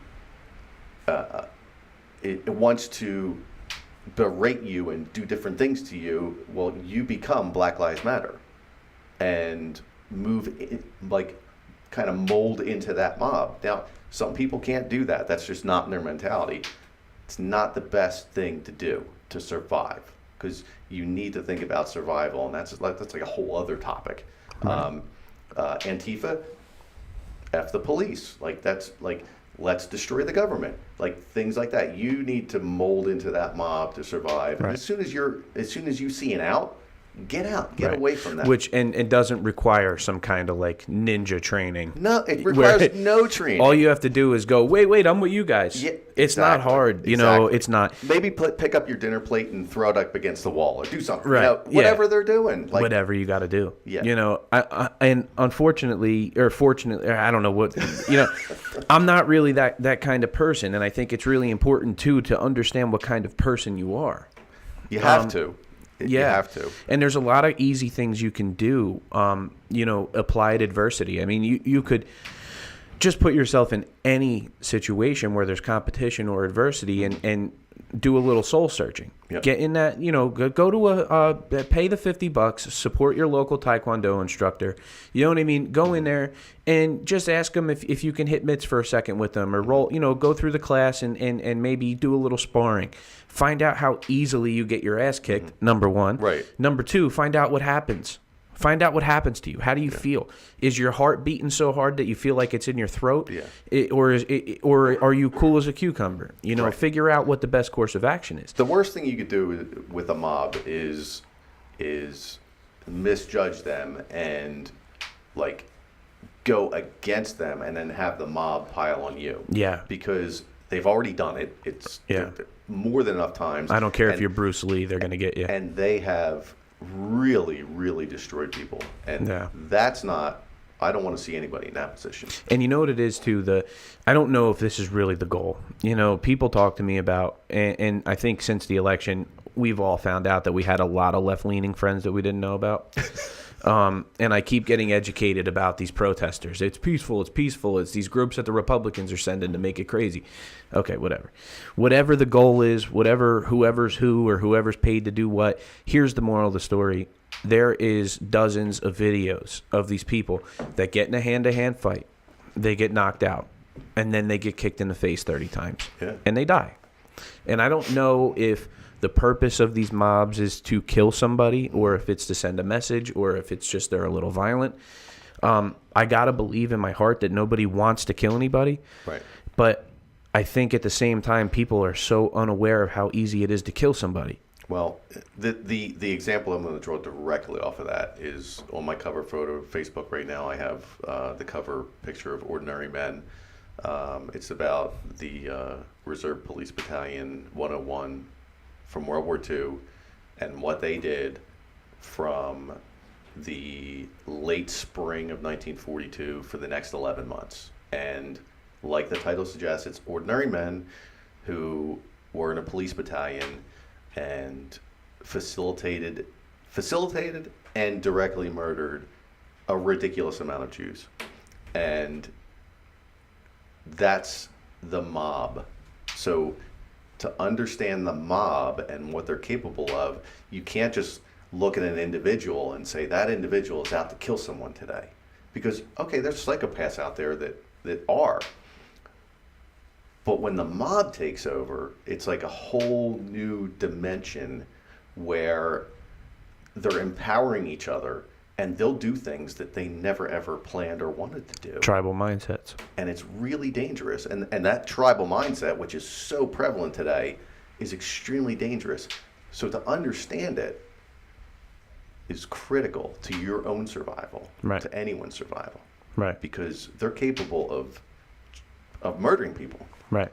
And it should be, the most important aspect of it is avoiding that altercation altogether. Big time. Because like there's a video, the guy's driving like a Ford F-150, I believe it was in Seattle. They run him off the road, they pull him out of the car, they beat him to death in front of his wife. Mm-hmm. there's not much if you watch that video that would make you, cringe. If you've seen fights, or if you've never seen a fight, or if you've never seen anybody get hurt, it would maybe make you cringe a little bit. It's just a guy getting punched in the face and getting knocked out until he gets kicked in the head. That was where I went, I didn't even know the outcome. I just saw the video, and I went, that's not good. When you're unconscious, when something happens to you to where you lose consciousness, generally there's a lot of brain swelling. And there's a lot of concussions involved in losing consciousness. There's a lot of bad things that go with that. But then when you have added damage, okay, it's why when you watch mixed martial arts fights, and I emphasize mixed martial arts because its audience has grown exponentially lately. A lot of people are getting in tune with this. When you see a guy like Herb Dean, jump in after 2 or 3 punches, and you're like, that was way too early. That was way too early of a stoppage. He saw something. That guy's eyes were rolling around in his head. He was breathing funny. He wasn't moving the same. All things that you couldn't pick up on a camera. Right. He stopped it real quick, right? Why? Because in that moment, it is life or death. You can kill somebody that way, that easily. You don't need a gun. Yeah, he was already out of it, and now any additional injury is compounded, like you said, and really at risk, risking a person's life. Right. And so now you apply this to a situation in the street where people are soccer kicking an unconscious man in the face. The force behind a soccer kick. There's a reason it's illegal in MMA. You can stand on your feet, spin around in a circle, and wheel kick somebody in the temple. Legal. You cannot kick somebody in the face when they're on the ground. Yeah. The force that you can produce, okay, will certainly bring you close to death. These are things that these mobs are doing, mainly because they don't understand what they're doing. They think they're just going to beat the shit out of you. There may be a few of them that are out to kill people. I don't know. I'm not going to speculate, but that is how simple it is. Yeah. You can't find yourself in that scenario. Yeah. Percentages of people throughout our society are very close to mirroring each other. Like that mob, just like ordinary men with the police battalion, there were absolute killers in that group. People who enjoyed killing. Just like there's killers in an Antifa group or a Black Lives Matter group, or let's even go with a right-wing group. Whatever group you're in, there's a person or persons in there who would draw enjoyment out of hurting and or killing humans. They're psychopaths. That's the way they're built. Right. That's a problem because if they get into leadership, they could create that whole mob thing where the majority of the ordinary people in there could cause a problem and follow that killer, which happened, and it's happened throughout history, where that mob is absolutely violent and murderous and vicious and things that we're supposed to recognize and steer away from. But I see a lot of history repeating itself again. Right. So technical difficulties. That camera stopped working. Oh shit. Okay. Well, hang on. We'll figure it out 1 second. All right. Sorry, folks. We had some technical difficulties, but where we left off, we were talking about the mob mentality of today and how if you look in history, it's so apparently obvious of how to avoid history from repeating itself. A group that was in my head before we kind of lost track was the Ku Klux Klan, and what really defined their success was them being widely accepted, and what they were doing being widely accepted. And if you look at today, by today's standards, it's about as radical as you can get before you start to piss off all parties involved, but they're certainly promoted by the left. And you see where they kill someone in the street, or that situation where that mentally disturbed guy shot the Trump supporter point blank. The family detested him and wrote him off. And there's a perfect example of somebody where a little bit of intervention could have been good. But yeah, it's history literally repeating itself. Yeah, and you can literally summarize whether it's the group, the mob that we're talking about right now, or the individual as an active shooter. These are things that are accepted and allowed and even promoted to an extent throughout history. These things would have never happened if they weren't allowed to happen in the first place. So we're seeing things happen that are absolutely unacceptable at all levels, like complete anarchy, violence directed from one human to another human over a political stance is unacceptable at all levels. We were a country growing up, when I was growing up, the diversity in races and religions, diversity in everything was what gave our country its strength.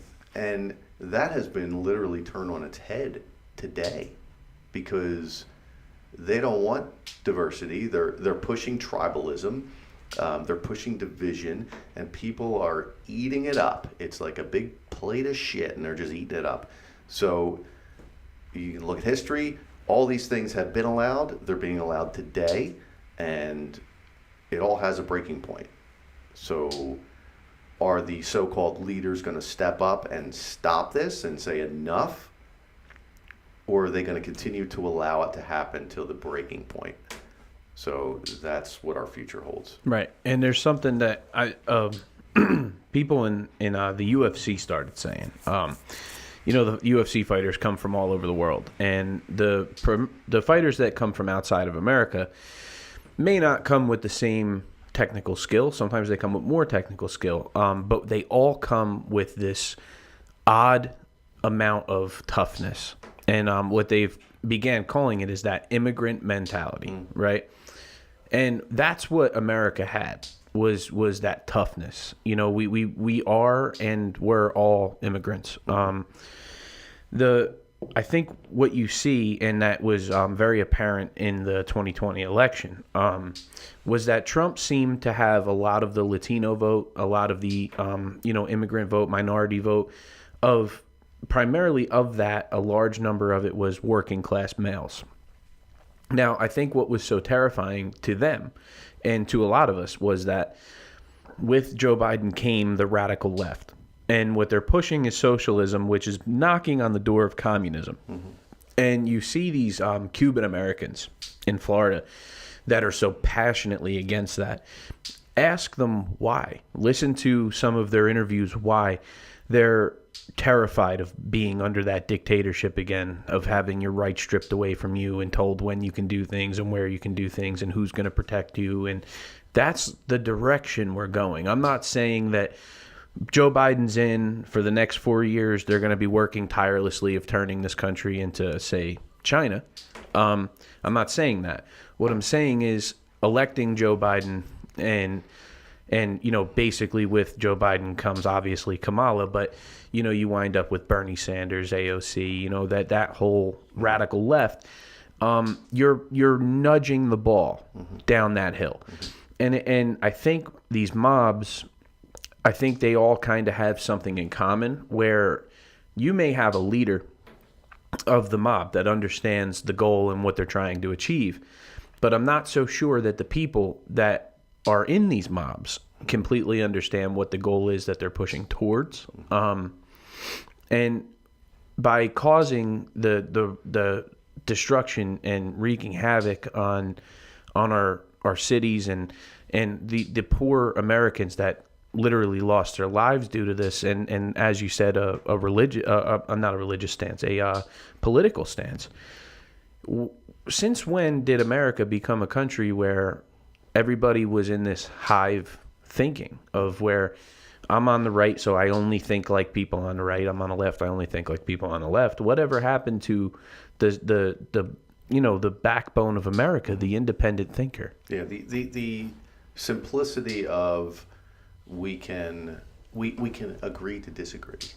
That's lost. Like it's like such a rare occurrence that anybody will even ever say that or think that anymore. It's like if you don't agree with me, then death to you. And and literally on social media is destroying everything, because their social media is given the people of saying whatever they want without consequence on the left, because there's some pretty crazy stuff that is allowed to stay. People on the right are being put in Facebook jail or being shadow banned or what have you. It's like there's clear things going on that it shouldn't happen. But then they'll fall back on, well, Facebook is a private company, so they can do whatever they want, and you know what, they can, and they're doing it. We're still, obviously we'll do things on Facebook. I'm trying to do a lot less, because lately I see just sickening behavior by humans, and it's something that I don't accept. It's unacceptable to me. So I try to pull back and just hey, real life is pretty freaking important, because there's like imaginary life on social media, and then also in real life we see a lot of the political plates that are given to the followers, if it's people on the left or people on the right, what have you, whatever plate that you're fed, you only eat what's given to you.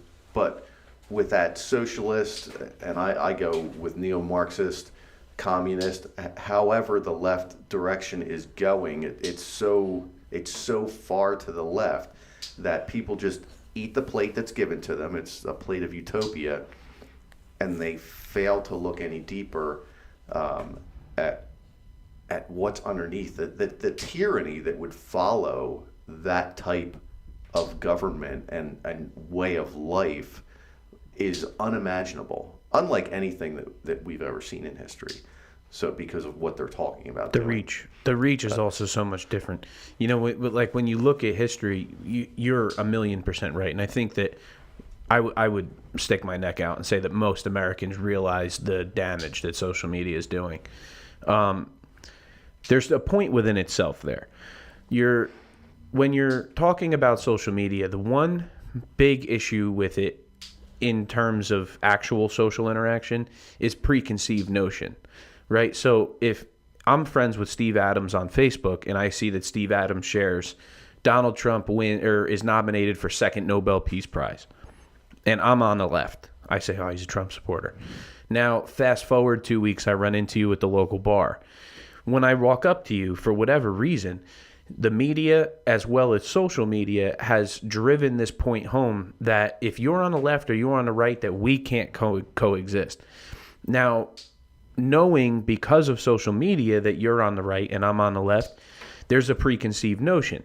Now, when I interact with you, it's going to be different. Mm-hmm. And I don't understand why, because prior to that, maybe you're an Eagles fan, maybe I'm a Giants fan. That doesn't mean I'm not going to talk to you. That doesn't mean I don't, it's just crazy to me how people have been so influenced by that. The bigger point of that is that when you say social media, particularly Facebook, but, Twitter's in there, Instagram's in there, it's all in there. Facebook does a really bad job of saying, this is a private company, so we can do what we want. I do agree with that.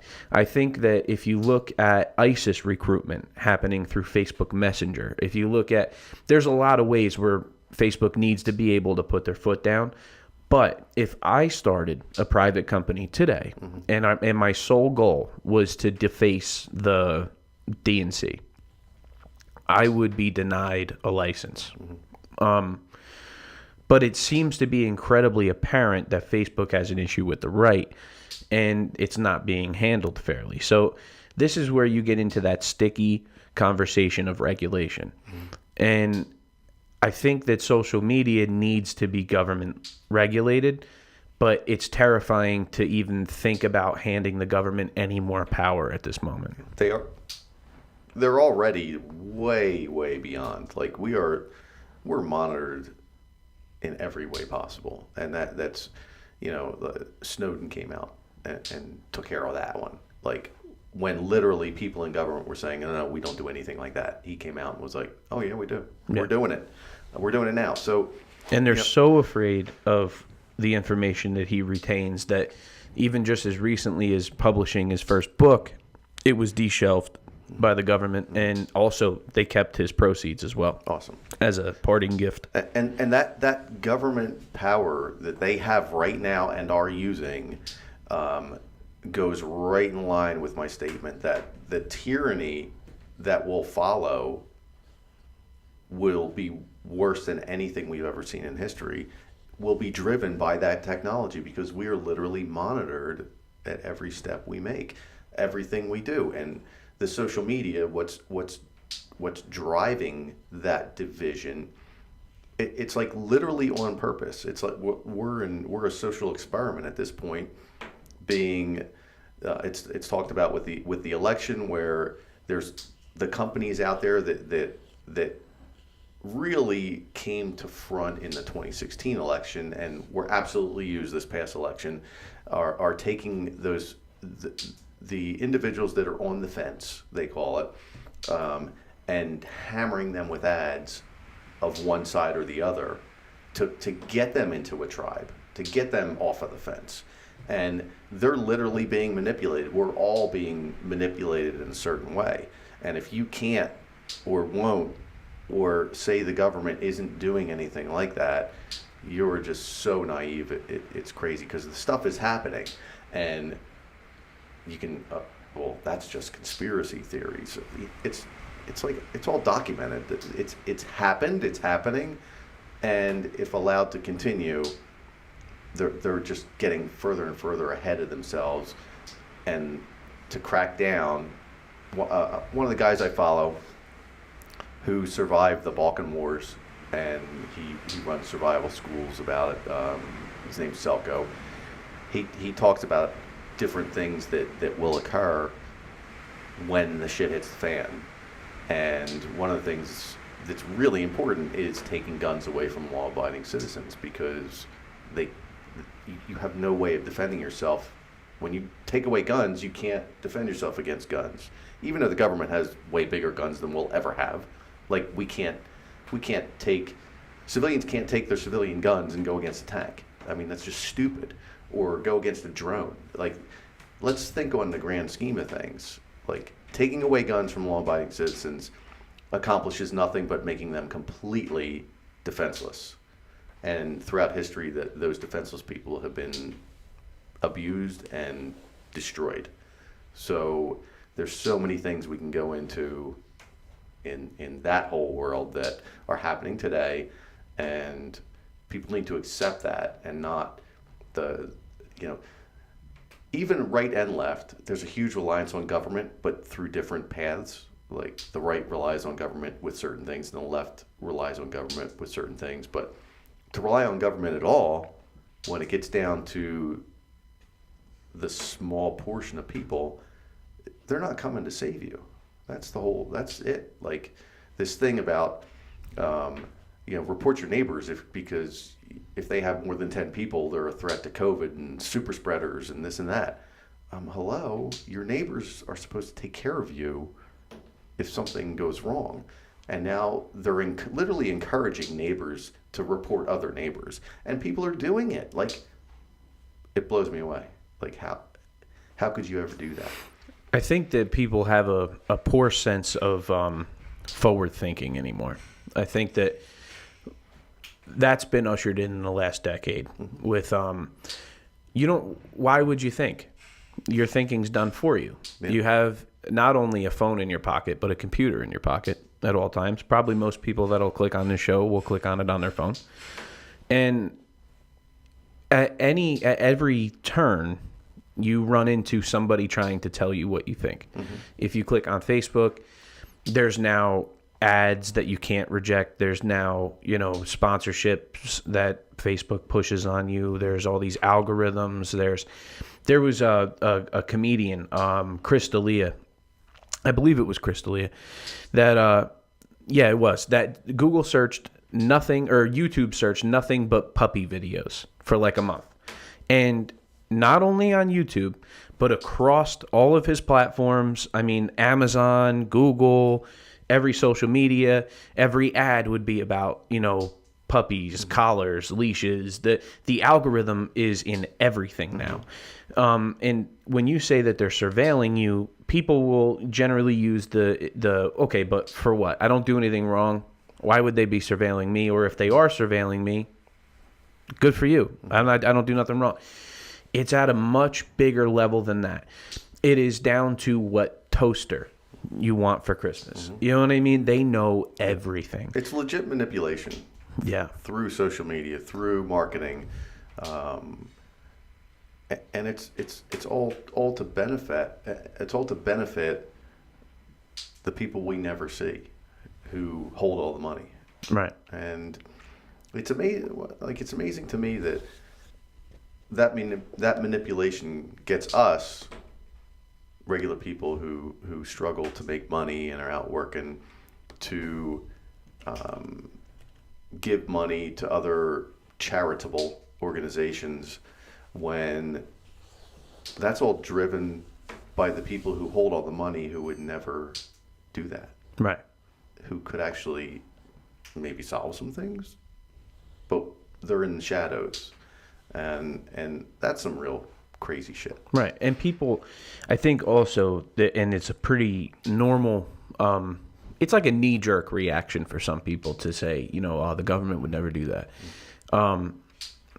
I will not get into this conversation publicly out of respect, but when the 9/11 theories start rolling around, the big one is, well, there's two. The government would never do that. Could the government ever afford to get caught doing something like that? There's that type of answer to it, right? Well, when we were driving home from Moorhead, I put on a podcast for you. I don't remember the guy's name. It was on the Joe Rogan Experience, where he talks about his life's work of investigating the Manson murders and Manson, and really it does a great job exposing MK Ultra. Most people that probably watch my show are probably familiar with Joe, and if you've watched Joe at all, he talks about MK Ultra a lot. And this was a mind control program put into play by the CIA. And it's been proven that Manson was a CIA operative. If you think for 1 second that 60 years ago they were fucking around with mind control, that they're not trying to control you right now with things that you actually want in your hand, let alone it being forced upon you. I mean, it's ridiculous. The fact that people will believe one conspiracy theory and not another makes no sense. If you're going to say, the government's surveilling you, they're probably looking through my camera right now on my laptop, and I go, no way. But then I'll say, well, they probably killed Kennedy. You can't, if you're going to give one the time of day, you got to give the other one the time of day. And people are so afraid to admit that they believe one thing or another. And I think it comes, risk takers. America was full of risk takers. You had people like Martin Luther King. That was a risk taker. That was a guy that believed in what he believed in what he said, believed in how he felt, believed in love, believed in equality, believed in all these things, and took a risk. Went out there and started saying things that weren't normal. Nowadays, there's no risk. If you have something in your heart that you really believe or that you really want to get across, you go on Facebook, you type it in the search bar, and you find 50,000 people that feel the same way you do. So now, instead of taking a measured approach, right? If I were to say, let's just, for the sake of the conversation, I'm anti-gun. And I truthfully believe that it's really, really bad. When I approach Steven Adams about anti-gun ideology, right? Or, however you want to define that, I would approach that very carefully, right? I wouldn't want to say anything that would upset you. I'm trying to get my point across. I want you to hear me out, have an open mind. I don't want to shut you off immediately, right? Well, that's gone now. Now people go on the internet, find a shitload of people that feel the same way they do, and they enter that same conversation with a whole lot of confidence. Right? Because they went to I'mRight.com, copy and pasted all the facts that weren't even facts, that just align with what you were trying to say, and now you vomited at me. Right? That's not a conversation. That's not right. And people aren't thinking for themselves. They're not speaking for themselves. And it's really, really bad. I mean, the joke to me is the last 5-6 years people have been, when's the AI going to come? When's the robots going to come? When's technology just going to take over the world? It already is. You're the fucking robot. Yep. You're you're the experiment. The word you used a few times there is feel.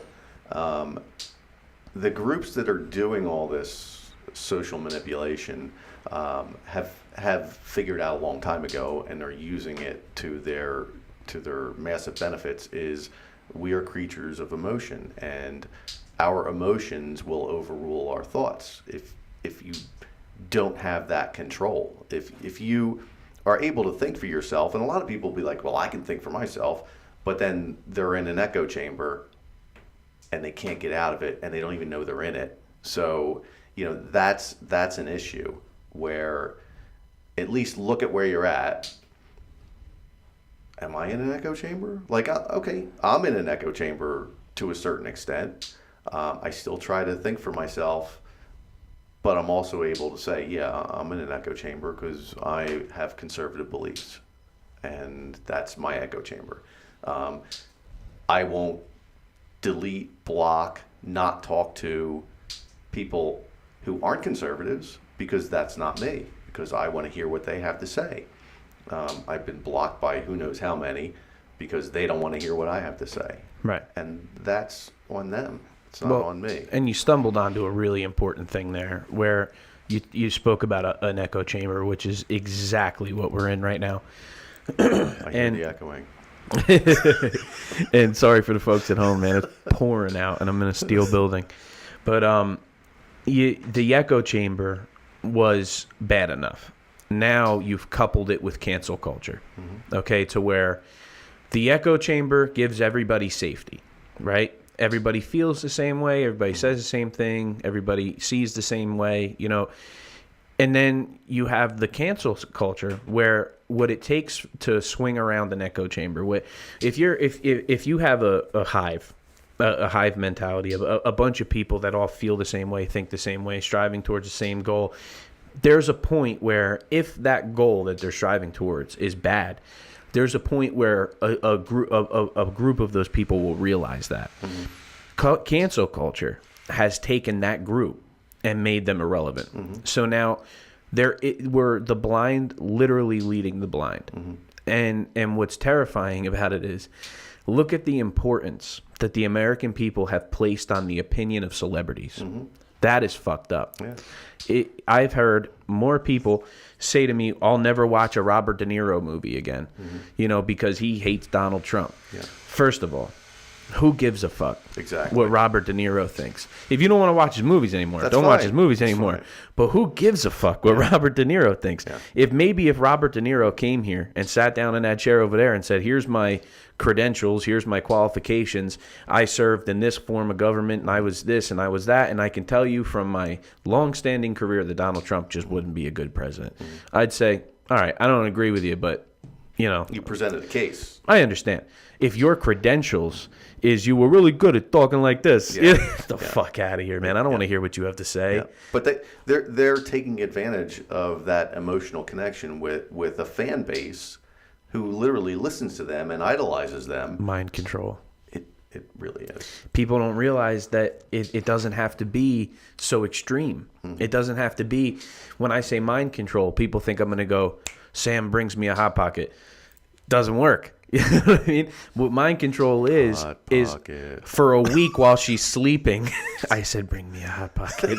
Bring me a Hot Pocket. She never even noticed it, That's what they're doing. They're not doing this thing where they're turning everybody into Terminators. They're doing this thing where they're making everybody believe in something. Right. And which is great. That's what propaganda was. That's what World War II.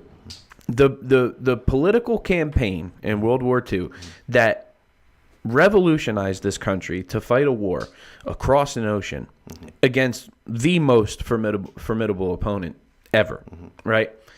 That was propaganda. That was mind control. That was that all the way back then. The Nazis are bad. It's the end of the world. And they were. I'm not saying they weren't.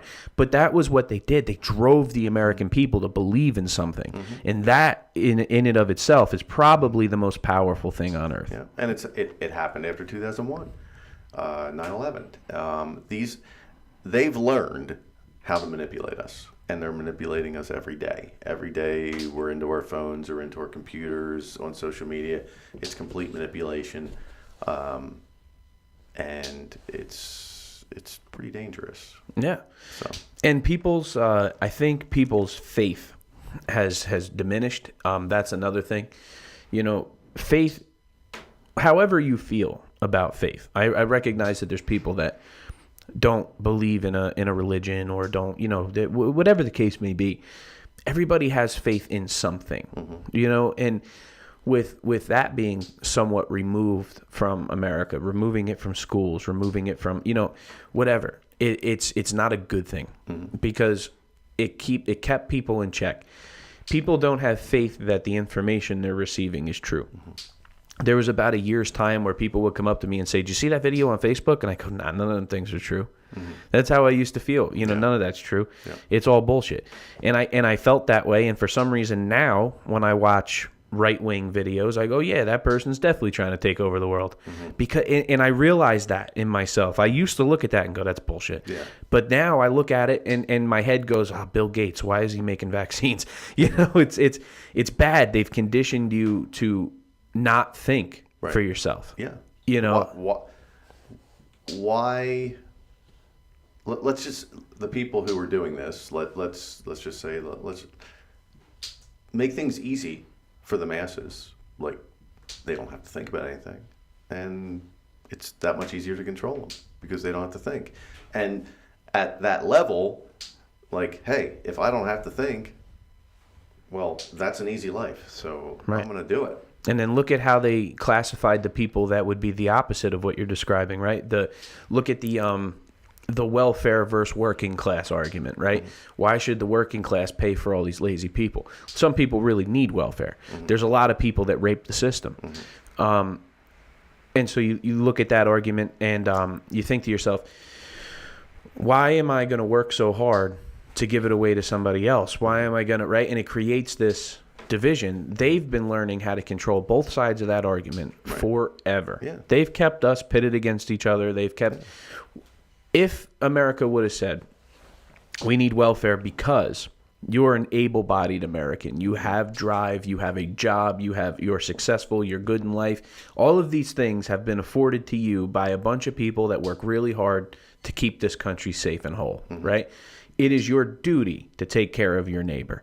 People would feel better about that. But then when you go to the grocery store and I have $200 and it's my last $200 and I won't have a paycheck for 2 weeks and there's a chick in front of me swiping an EBT card, buying 3 packs of cigarettes and scratch-offs. Yeah. There's a point where your algorithm doesn't fuck with my brain. Yeah. You know what I mean? And I think that what's going to happen in this country is more and more people are going to start to realize what's happened. And I truthfully believe that the most powerful thing on planet Earth is not a nuclear bomb or an ICBM or what it is the American people. Yeah. We have an ability, unlike any other population, to bind together. Yeah. But we are also very good at running apart. Well, yeah, we can be driven apart, which has happened, and the education is extremely important. Like, to be educated will give you the ability and the power to think for yourself and question things and be like, well, is that the best thing to be doing, or is that the best way, or what? Because the people swiping those EBT cards, why would I stop? I'm getting free shit. Literally, they're not going to stop. So at some point, here's another line. That line is getting close to being crossed, where people who are out working their asses off, paying taxes, which go to programs like that, are going to be like, yo, I'm paying too much in taxes. I'm literally killing myself working for somebody else to get free shit. Like, that's not the way the world works. And as far as faith goes, faith has been, I do buy into the war on Christianity, and I certainly, my road to faith was a long one, like most of my life, until I took Jesus as my Savior. So it provides structure. There's so much good in there, so much understanding that can come out of the Bible. That's just, it blows me away. Like, I continually read the Bible and learn so much more. And it's literally the most amazing book that has ever been written. People can argue it, and like, same way with right and left, and Christians and Muslims and atheists and whatever. Like, I'll listen to them all, and I won't discount them because that's the way they believe. Because I've gone through many steps to get to where I'm at in my own faith, and I believe that's for a reason. So having understanding, listening to other people, regardless of their faith, their race, their political stance, anything, that's important to me. And I do feel that it should be important to everyone. Just the fact that we're able to listen to each other, because that's another manipulation that people's ears have literally been closed. Right. And I think that what you just said plays a big part in their plan, right? There's a Netflix right now, Netflix documentary right now on all of the people that were hurt by the Church of Scientology. And I've known about this story for a long time. A lot of people just thought it was some silly thing that Tom Cruise was invested with, right? But what it basically is a guy in the 60s, I don't, forgive me, I'm not like super up on all their names and everything, but he developed Scientology in somewhat good faith and then turned it into a big money machine that was tax exempt, right? Well, they spend a lot of time, money, and resources on keeping people quiet about what goes on inside the Church of Scientology. And it's a very interesting documentary, and it's very horrible what happens to a lot of these people. And they're now directly, they're partnered with the Nation of Islam. So I've, for a long time, felt this about the Nation of Islam. It's a scary thing to think that people would use religion as a launch pad. Oh, it's always been that way. But they do. And that's what drove me away from religion for so many years, because I wasn't able to see through that. I looked at it with resentment. Right. Like, if this is what I see, where religion is used in this way to control, then that's all it is. It's not real. But as I sit here today, it is real when you take it the real way. Right. And I think that, unfortunately, like anything else, we're losing a lot of the education and realness of religion as time goes on. I think that that's really the case in most things, But what scares me about that documentary coming out is a lot of people already feel that way. Like, I have friends of mine that'll say, like, I don't go to church, man. It's just a money thing. It's just a money grab. They send around a basket. They keep you there for 2 hours, give you a piece of shitty bread, and on your way you go. Because that's what you took out of it. That's what you got from it. I think a lot of everything that you deal with in everyday life is your perspective, and yeah, I mean, as long as they're making documentaries about these, shysters, like, the Church of Scientology is right there with Bernie fucking Madoff, and I think, unfortunately, people are having their confidence in things like this stripped away, and I think that we're just on a really bad path. I mean, social media, the new technology, I mean, it's created this void for content where people just all day long need to be entertained by something. And you're finding yourself now into this time warp of, you find your lane, you stay in that lane, you only believe things that way, and it's just not good. I mean, look at the whole premise of our first show is the way police are being treated in today's world, and I truthfully fear for my police friends. Absolutely. Because everything that we're talking about right now is being done to the American people about police, and it's terrifying. It's it's the way they've been discounted, the way the public's trust and confidence has been stripped away, and there's nothing you can do about it. There is, but there's nothing you can do about it from, the outside looking in. Yeah, it becomes a complex problem because this is something, like I said prior, that has occurred through decades. This degradation of the police it's taken decades to happen. So typically when something negative happens, it takes that much longer to put it back together the right way.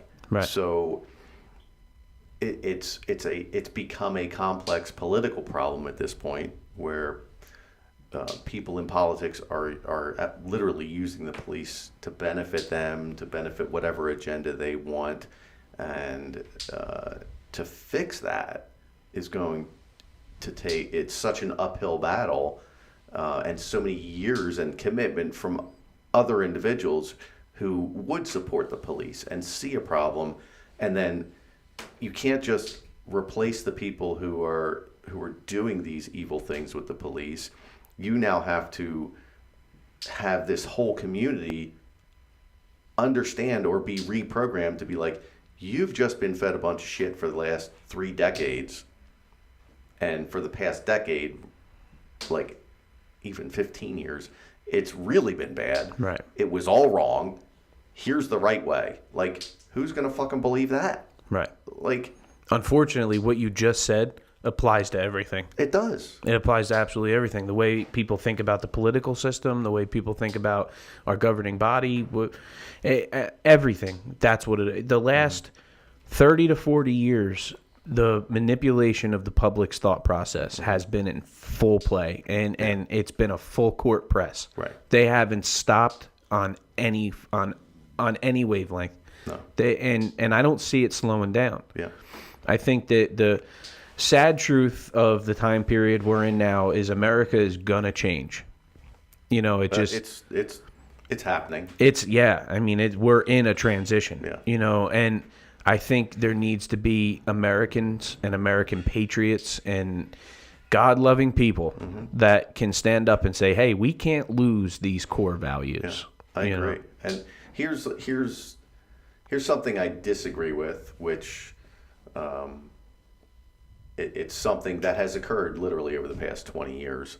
So, and it's police related. So when we were doing our jobs, our SWAT jobs, we all had handguns, and we either had maybe one MP5, a submachine gun, or 2 at the most. Okay, that we did everything that way, and we were extremely efficient because when you're in a structure, you have to navigate small areas. So the handgun is really the most efficient thing, the quickest way you can navigate those areas. Over the past 20 years, we've been at war, and guys have been overseas using rifles, and when they come back, they bring the rifles into police. Police are lazy. They see that shooting a rifle is so much easier than shooting a handgun. Like, I can be way more accurate with a rifle than I can ever be with a handgun. So because of that ease, it boosts my ego, it boosts my confidence. A rifle is always way more cooler than a handgun. Like, it just, that's what is marketed. So SWAT teams have become rifleized, if you want to call it that. Like, minimal SWAT teams today will go into homes with handguns now. They're going through clearing these small structures with rifles. The movement through these houses with rifles is so much more inefficient, and it could be split seconds at times, but again, when you get into a fight, split seconds matter. The handgun is so much more efficient when you're clearing small areas and doing things like that versus moving this rifle, which is way bigger. So that's something that I'm against, because I've already gone through and done it with the handgun, realize how efficient that is, and I've seen people go through with rifles, and I've worked with the rifle myself. I would choose the handgun every day. It's just a better tool to use. And my analogy would be, looking back at the tunnel rats in Vietnam, how many of those guys were jumping into the holes with their rifles and a flashlight to go clear a tunnel out? it's a confined space. Right. Give me my 45 and my flashlight, and I'm going to go get the job done. Right. But we've lost. That's like lost. People don't even think anymore. They're like, well, they're carrying rifles. We're going to carry rifles. And the laziness kicks in. Well, I'm way more accurate with a rifle. And half of them, I'm going to take a guess, have never even fired a rifle in a confined space. Right. Like, just go into a confined space and shoot a rifle and then shoot a handgun and tell me which one you like better. Right. Like, even with ears on, like the pressure of a rifle going off in a little room is insane. Right. Especially with the thought process that most people have, bigger's better. Oh, my God. You talk to people, you never hear about, I got my 22. No, it's I got that, my 308, I got my SCAR set up. Yeah. What you don't realize is you shoot that in a hallway, your vision's going to be blurry. Yeah. It's, the concussive nature of that rifle will totally disorient you in a small space like that. I'll tell you, like, jumping off on that, like, of course, I have an AR. Somebody else has an AR. I just picked up a CMMG 22 bolt conversion kit for the AR. Unbelievable. Like, right. So with that conversion, you remove the bolt carrier group that would fire the 5.56 223 out of your AR, and you put this CMMG 22 LR bolt carrier in, and you're able to fire 22 LR rounds out of it. Unbelievable. Like, you could have fun all day long. Plus, the way ammo is right now, like, you can get 22 ammo fairly cheap still, at least cheaper than the other stuff, and have fun with it all day. It's rather accurate. If you're going to just stick within that, like, 35, 40, maybe 50-yard range just to go target practice. But that's just one thing that you can do with your AR that is it's wonderful, and it's not expensive. I highly recommend it. I don't know if they'll come in for sponsorship or anything like that. Well, and you're right. When I first started shooting, my brother had, when I was a kid, had started me off on a 22. It was a SIG. I don't remember the model. I for some reason I believe it was just called a SIG 22. Mm-hmm. But a lot of the handguns are.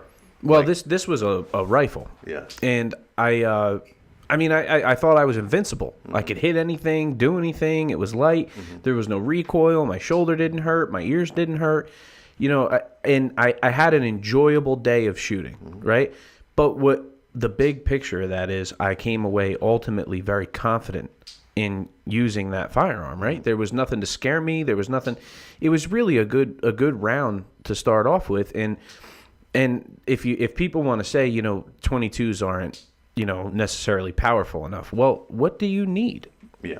A 22 will most definitely put a hole in somebody. And that always gets me to the shot placement argument, which is the only argument with me.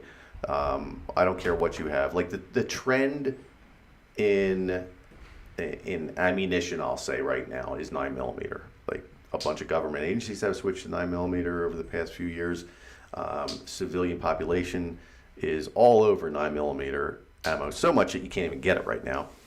But that is a legitimate trend right now. People are all over 9mm, and I started in 9mm Glock way back in '89, and we moved to the 40 cal. So I've been 40 cal ever since. It doesn't matter what you are; it matters where you hit. Shot placement is everything. Stopping power is a bunch of bullshit, and it's just a stupid argument that seems to never go away. The only time where I noticed an absolute difference was when I was in steel matches versus a 9mm with my 40, where the 9s had to double tap the steel to knock it down, and the one shot in the 40 would knock it down. So that was the only difference throughout the years that I noticed a difference personally. But beside that, stopping power, knockdown power, that's all marketing tools. It's all bullshit. It's to keep a bunch of talking heads talking, and it's crap. Right. Shoot what you got to shoot. And who cares what you got? Yeah, that argument's just about as good as when Ford shows you that it can tow the space shuttle. Hey. You know what I mean? It's like people see that and they go, oh, well, my Chevy can't do that. You know, at the end of the day, neither one of them can do that. And it's like, it's funny because it's like, I don't care if you have a 45, a 9, a 22, a 38. I don't give a shit what you're shooting. Yeah. It's where you put it. Yeah. And it goes back to comfort, too. Whatever you're most comfortable shooting will give you the best results. Right. Because you're comfortable. When you're like, okay, I wouldn't let Sammy or Lindsay shoot the 40. I mean, they could shoot it, but I wouldn't want them shooting that when it really mattered. Right. Like, okay, 9mm, much better. I know you'll shoot better with it.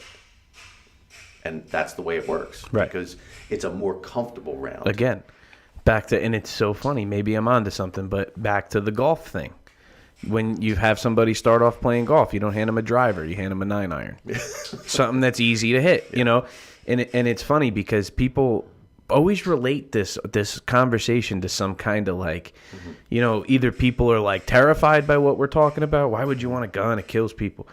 You know, or they're the other way where they believe that every situation requires a gun. You know, I carry my gun everywhere. You know, and it's like I understand both thought processes completely, but people need to really tune into what it takes to really effectively carry that weapon. Absolutely, and there's a middle ground because I got a video saved somewhere of, and it's the argument for like gun people, like a gun will save everything. Well, the video shows people getting literally getting stabbed to death, and the gun. There's not even any time for a gun. Right. Like, and they're stabbed to death. Like, or you could literally be beaten to death and never be able to get to your gun. Right. So if you're lacking in certain skills, like I always push the fight skills. You know, I push jiu-jitsu and other fight skills that you need to be confident with. You don't need to be a fucking expert. You don't need to be a black belt, but you need to be confident and somewhat skilled and understanding in basic fight skills. Not just this gun is going to save me in every which way I go. Right. Because it won't. It won't. Right. Because the gun is a tool. Right, and you see it like you said, you know, and it's not about being a black belt. It's really just about getting a little weathered, you know, just kind of make sure that this isn't the first time you've been in this situation. Yeah, go get punched in the face. Right. See what it's like. And really, and it's funny because I talk to people and they're like, man, I would never want to do that. I would never want to go to a gym and get beat up. Mm-hmm. It's awesome. Right? I mean, you started rolling in Pinelands with those guys, right? And I'll put a shout out to Pinelands and Professor Garrett Lavaggi, like incredible instructor. Absolute respect. And that organization with the individuals who go there, incredible. It's a great group, and Garrett's widely respected. I've never been there to you know, roll with him or meet him, but you better have watched this that long. I know of him through everybody's kind words about how fantastic he is. But anyway, the training that you received there, I mean, you could see it yourself. I mean, how many times do you walk into that gym and win? Probably rarely. I don't want that's win's like, the wrong word. That's like a point like that you learn when you get into whatever martial art that you're not going into something to win. Well, and you basically made my point for me. That's what I mean is you don't go in there, you're not going to win every roll. Mm-hmm. You're not going to tap every guy. You're not going to. So people will say, like, I don't want to go in there and get arm barred. Right. Well, nobody's in there to break anybody's arm. Right. It's not, you know, like I've been to boxing gyms. You know, nobody's in there trying to take each other's heads off. We're learning. Yep. You know, and it's good to go in there and learn in that scenario than to have taken your family to New York City to see the Christmas tree and now you're in the middle of an Antifa full-blown fucking riot and you don't know what to do. Right. You've never even been punched in the face. Right. Exactly. You know, it's scary, and to think that most of America walks around like that. You know, most police officers walk around like that. But it's so easy. When things are that easy, we've had it so good for so long that we're all complacent. Soft times make soft people. Oh my God. And it has. Who cry for more. Like, are you kidding me? Like, this is literally and it's written down like this is the most prosperous time in history. Like we're supposed to be dancing in the streets. Yeah, like appreciative of everything that we have and can work to get, but yet people aren't. They want more. Give me more. And like I'll give you, for instance, there's more people, and I'm one of them, upset right now that you can't get your hands on the new PlayStation 5 than upset with the amount of people, the amount of voter fraud in our election. Is that the Christmas 2020 like run that people are like freaking out because they can't get a PS5? I don't know. I don't understand what's going on. That might be the next riot. We're all going to riot and burn down Best Buy until we get a PlayStation 5. And that'll happen too, because probably it's just crazy. But it's hilarious to me that more people give a fuck about that than what happened to this election. Yeah. You know, but we've been conditioned going back to all that. Like we're literally conditioned for that. And it's so funny. It's so funny how the American people can just fly through things. Yeah. You know, like I said this on one of my previous shows that COVID will be gone as soon as the government comes up with something for you to be worried about. Mm-hmm. That's what they do. Yeah. Look, go back 10 months. If you said, what scares you? Active shooters. Go back 9 months. What scares you? COVID. Yeah. Go back 8 months. What scares you? Russian collusion. Yeah, it's like, it's whatever the government wants you to be a little afraid of at the moment. And I think that what's going to be really, really funny to see is the people that are brand new to politics. Donald Trump, if he did nothing else, brought a whole new era of people who understand politics, you know? And so now these people necessarily aren't necessarily good at their source selection, their this, that, and the other thing, right? So you're seeing all these people that were, Tucker Carlson's always right, Hannity's always right, you know, and then all of a sudden they're watching Fox News on election night going, why are they hoping Biden wins? Right? They were all fucking confused. Well, you fucking sheeple didn't realize that this was all a big game. Yeah. That they've been lying to you from the start. They've both been lying to you. CNN, Fox News, MSNBC, CBC, whoever you want it to be, they've been lying to you, and they will always lie to you. Yeah. They're just you're the gullible guppy at the top of the tank. Yeah. You know what I mean? The latest meme I saw was who sold out quicker in 2020, and it's either toilet paper or Fox News. I'm just happy. I was just happy, you know, that, you know, I think everybody, and we could probably talk about this a little bit now. I mean, I know that there's some lawsuits that are still open, and a lot of Trump supporters are still hopeful. I'm one of them, but I'm also a realist, and I realize that it's probably over. I'm happy that it's been, you know, I get that the Trump supporters had some Facebook posts and stuff that might upset people, but there's been no major violence. There was a huge rally in Washington, D.C. full of Trump supporters, and there was violence, but it was at night after the Trump supporters went home, and Antifa was a little upset about the amount of red, white, and blue. I'm happy. I'm happy that we're moving forward. I'm scared of where we're going, but I realize that, you know, there's no sense in stressing about things that you can't control. Yeah. You know, and at least at the level we're at right now. Yeah, I mean, it is what it is. I think you just continue to have foresight, plan, you know, and spend some time thinking. Yeah. You know, people don't do that anymore. People don't, and I don't do it good enough either. You know, I wish I was one of those guys that I could sit here and tell you I meditate and stuff. I don't. But I definitely think hard enough to have steam come out of my fucking ears sometimes. And I realize where we are. Yeah. I realize who's driving the boat right now. Yeah. And then like other things to do, like realize, okay, we need social media, obviously, so people can watch this. But beyond that, try to cut the cord a little bit, like I'm doing myself, and go out into real life. You know, do some things with your family and your friends, and appreciate the life you have, because who knows where it's going to go. Yeah. Like, so get out of that imaginary world, and live some life. Yeah. And you know, there's a good and a bad way to use anything, right? If you handed me a bottle of Tylenol because I had a headache, I could take a Tylenol and my headache could go away, or I could smash the bottle on my head and make my headache worse, right? Well, social media does, not social media, but all these platforms like Hulu, Netflix, all this stuff, right? They do provide some pretty awesome content.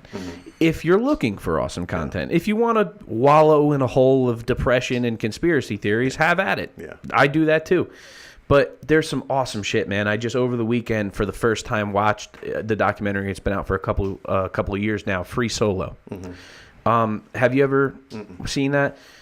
I won't give too much of it away, but now that I've been there, this guy climbs El Capitan in Yosemite National Park. I was just there a couple months ago, and I never realized that was I don't understand the world of rock climbing. I'm not a rock climber. I'm a boat racer, right?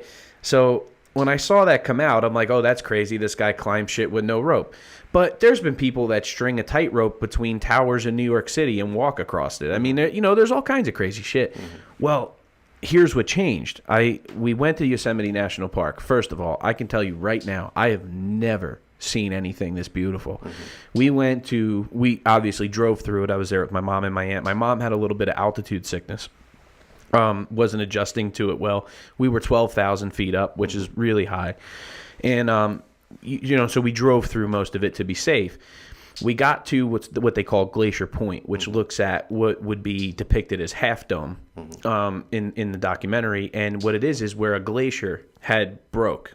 And so now 12,000 feet in the air, which used to be covered in snow and water and had valleys and everything, it is now a mountain that is literally carved in half. Wow. And you can see it's all granite. That's cool. And it's huge, right? Yeah. This guy climbs that. And I'm like, wow, that's fucking unbelievable. When you see what he's climbing on, it's like me and you climbing on this table. There's nothing. His toe is touching like a crystal that's sticking out of the mountain that's this big. His toe's on it. He's got 2 fingers on this thing over here. And it's all about how hard you can push out, right? Like you're touching this little thing, your toes on a little thing, and you're pushing, creating pressure, which holds you in the same place. And that's how crazy. You scale this wall, right? Well, I saw that. We go down into the valley and we drive past El Capitan. And to be completely honest with you, I'm not some kind of nature guy. I would never even know what El Capitan was if it wasn't my operating system on my MacBook. Me too. So I'm driving past it and I got hit with this wave of like, I can't believe that exists. Here's this thing that looks like it's 1,000,000 miles tall and it's all sheer granite. I mean, it's just granite. Like, the things that the Egyptians cut out by hand and traveled 100 miles with, 10,000-pound stones, stacked them up. Insanely hard rock. Yeah, that stuff. So, no conspiracy theories exist, though. And so it cracked me up to see that, and then now to watch this documentary, and it's exactly what you were saying. Get outside, do things. I think we're losing this generation of people. This guy dedicated his life to what's called free soloing, climbing with no rope, and he scales El Capitan in under 4 hours. Wow. And it is the most nerve-wracking thing. I'll watch a race boat run in the ocean at 100 and whatever miles an hour, and I'll be like, that's cool. You know what I mean? Yeah. I'm watching this guy. I'm watching this guy, and I know what the outcome's going to be, right? I know he's going to make it. Yeah. I'm watching him, and I'm like, no, be careful. If one rock. Because you didn't do that. It's scary, man, but it's so cool to what I was saying about there's good and there's bad, right? There's content that when I watched it, I walked away from that like all positive, right? Just a good amount of inspiration, a good amount of admiration. I think that's another thing that is gone now. Admiration. Like you're not allowed to admire anybody, right? I have heroes.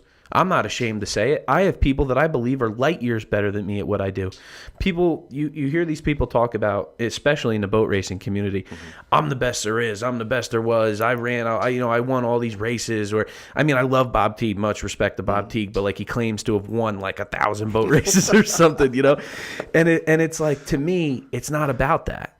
Like I don't care if I ever reach the pinnacle of Bob Teague, right? Or if I'm ever as a super cat, 20-year veteran like Billy Moff with all these wins. And I don't care to ever be that.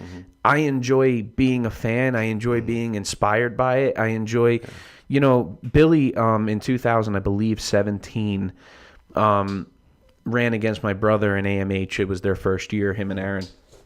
And he ran my brother all over that race course. I mean, my brother was probably 10 mile an hour faster than him, but couldn't get around him. And where like you would, if I told you that story, you'd be like, you must hate that guy. I don't. I watched it in awe, in awe of the ability that guy has behind the wheel of a Supercat. I don't know. I've never seen him run a V-bottom or run a. I don't know, but I know what he can do in that boat is jaw-droppingly impressive. Why can't we do that anymore? Yeah, that's like my driver and partner Joey. When I raced him in a Garvey, one race in particular I'll never forget in my life, and I was literally right behind him the entire time, and I could not get around him, and he just drove that thing perfectly. Like there was no chance I was ever going to get around him, but I was just right there, and every time I might have had an opening, he would close it on me, and he knew exactly what he was doing, and that's what makes him amazing. And just literally one of the best Garvey drivers ever. Like he's that good. So, and that's admiration there. Like, right. You know, you want to improve yourself, but there's, and that I explained the last time during the SWAT competitions, there's this level that people develop jealousy and resentment and this, and it's like, yo, you don't have to be that way. You know, you should be wanting to improve yourself to that level and not go negative. Right. But these things it's there, and it's really regrettable. It's something that shouldn't be affecting our society. And I think that people would really benefit from that, you know, taking a back seat. Yeah. That's being humble. It's humbling. That's, you know, Yes. exactly. Yes. You know, and I think that we've lost our ability to do that. Yeah. I think that social media is something that it did that I attribute a lot of today's issues to social media. I think there's not a coincidence that at its inception, so was the inception of all of our issues. I don't think it's a coincidence. Yeah. I think that the competition that it drove was the wrong kind of competition. It drove this look at me crowd, right? Look how many likes I got. Look how many followers I got. I do it. Look at I post a podcast and I go, oh, I only got like 300 on that one. You know, I do it all the time. And I think it's really bad. I try my hardest to like make sure that even though you're never going to, that's the other thing that I'm sorry to jump off of one to the other, but there's something there that people need to learn how to do. And it's not the total deletion of your bad habits, right? Like if you have a bad habit, you want to work on getting rid of that habit, but that doesn't mean that every time you fall back into that habit, it's some major failure and you're a failure. And all you have to do to correct bad behavior, bad habit, bad processes, everybody has them, right? Is just be conscious of them, right? And try your best to slow them down. And I think that that's where we're at right now. We're in this powder keg. It's like a echo chamber with some cancel culture, with some crazy corruption, all in this powder keg that's ready to just, you know, and I don't know what the best course of action is. I know that as people, we need to work on being better people. Individuals. And that's the only way it's going to get better. But we've been manipulated in such a way that individuals are now taken out of the equation.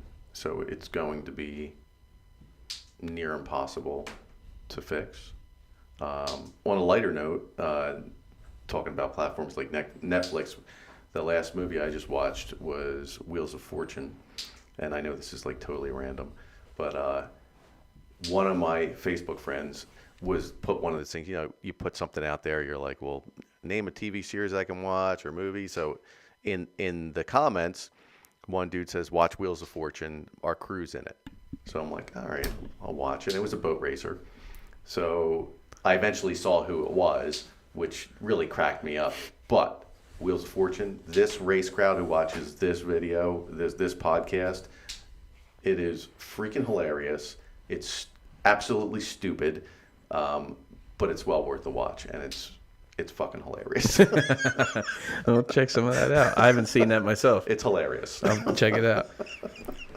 It is funny because I I was on we think, I guess, I don't know if it's just our notion, but like I like to think that like boat racing isn't that widely known or respected or so just like for the fuck of it, the other day I was looking for like Christmas gifts and stuff, and I'm on Amazon and I type in like offshore racing in the search bar, and sure as shit, I mean, it's getting bigger and bigger and bigger, but like there's like silly shit on there. Like I got a hat that says a black belt in boat racing, like there's like it's out there, it's around, it's cool to see like that shit like that is going on, man. It's really neat, and it brings me back to like those Miami Vice days, like it just the silliness, the funny shit that went on, back when they were filming that around the races and all. I was there for that. I mean, I remember standing in front of Jamie Collins and Colin Farrell, or Jamie Foxx and Colin Farrell. If you got a black belt in boat racing, you got to be the poorest motherfucker in the world. That's it, dude.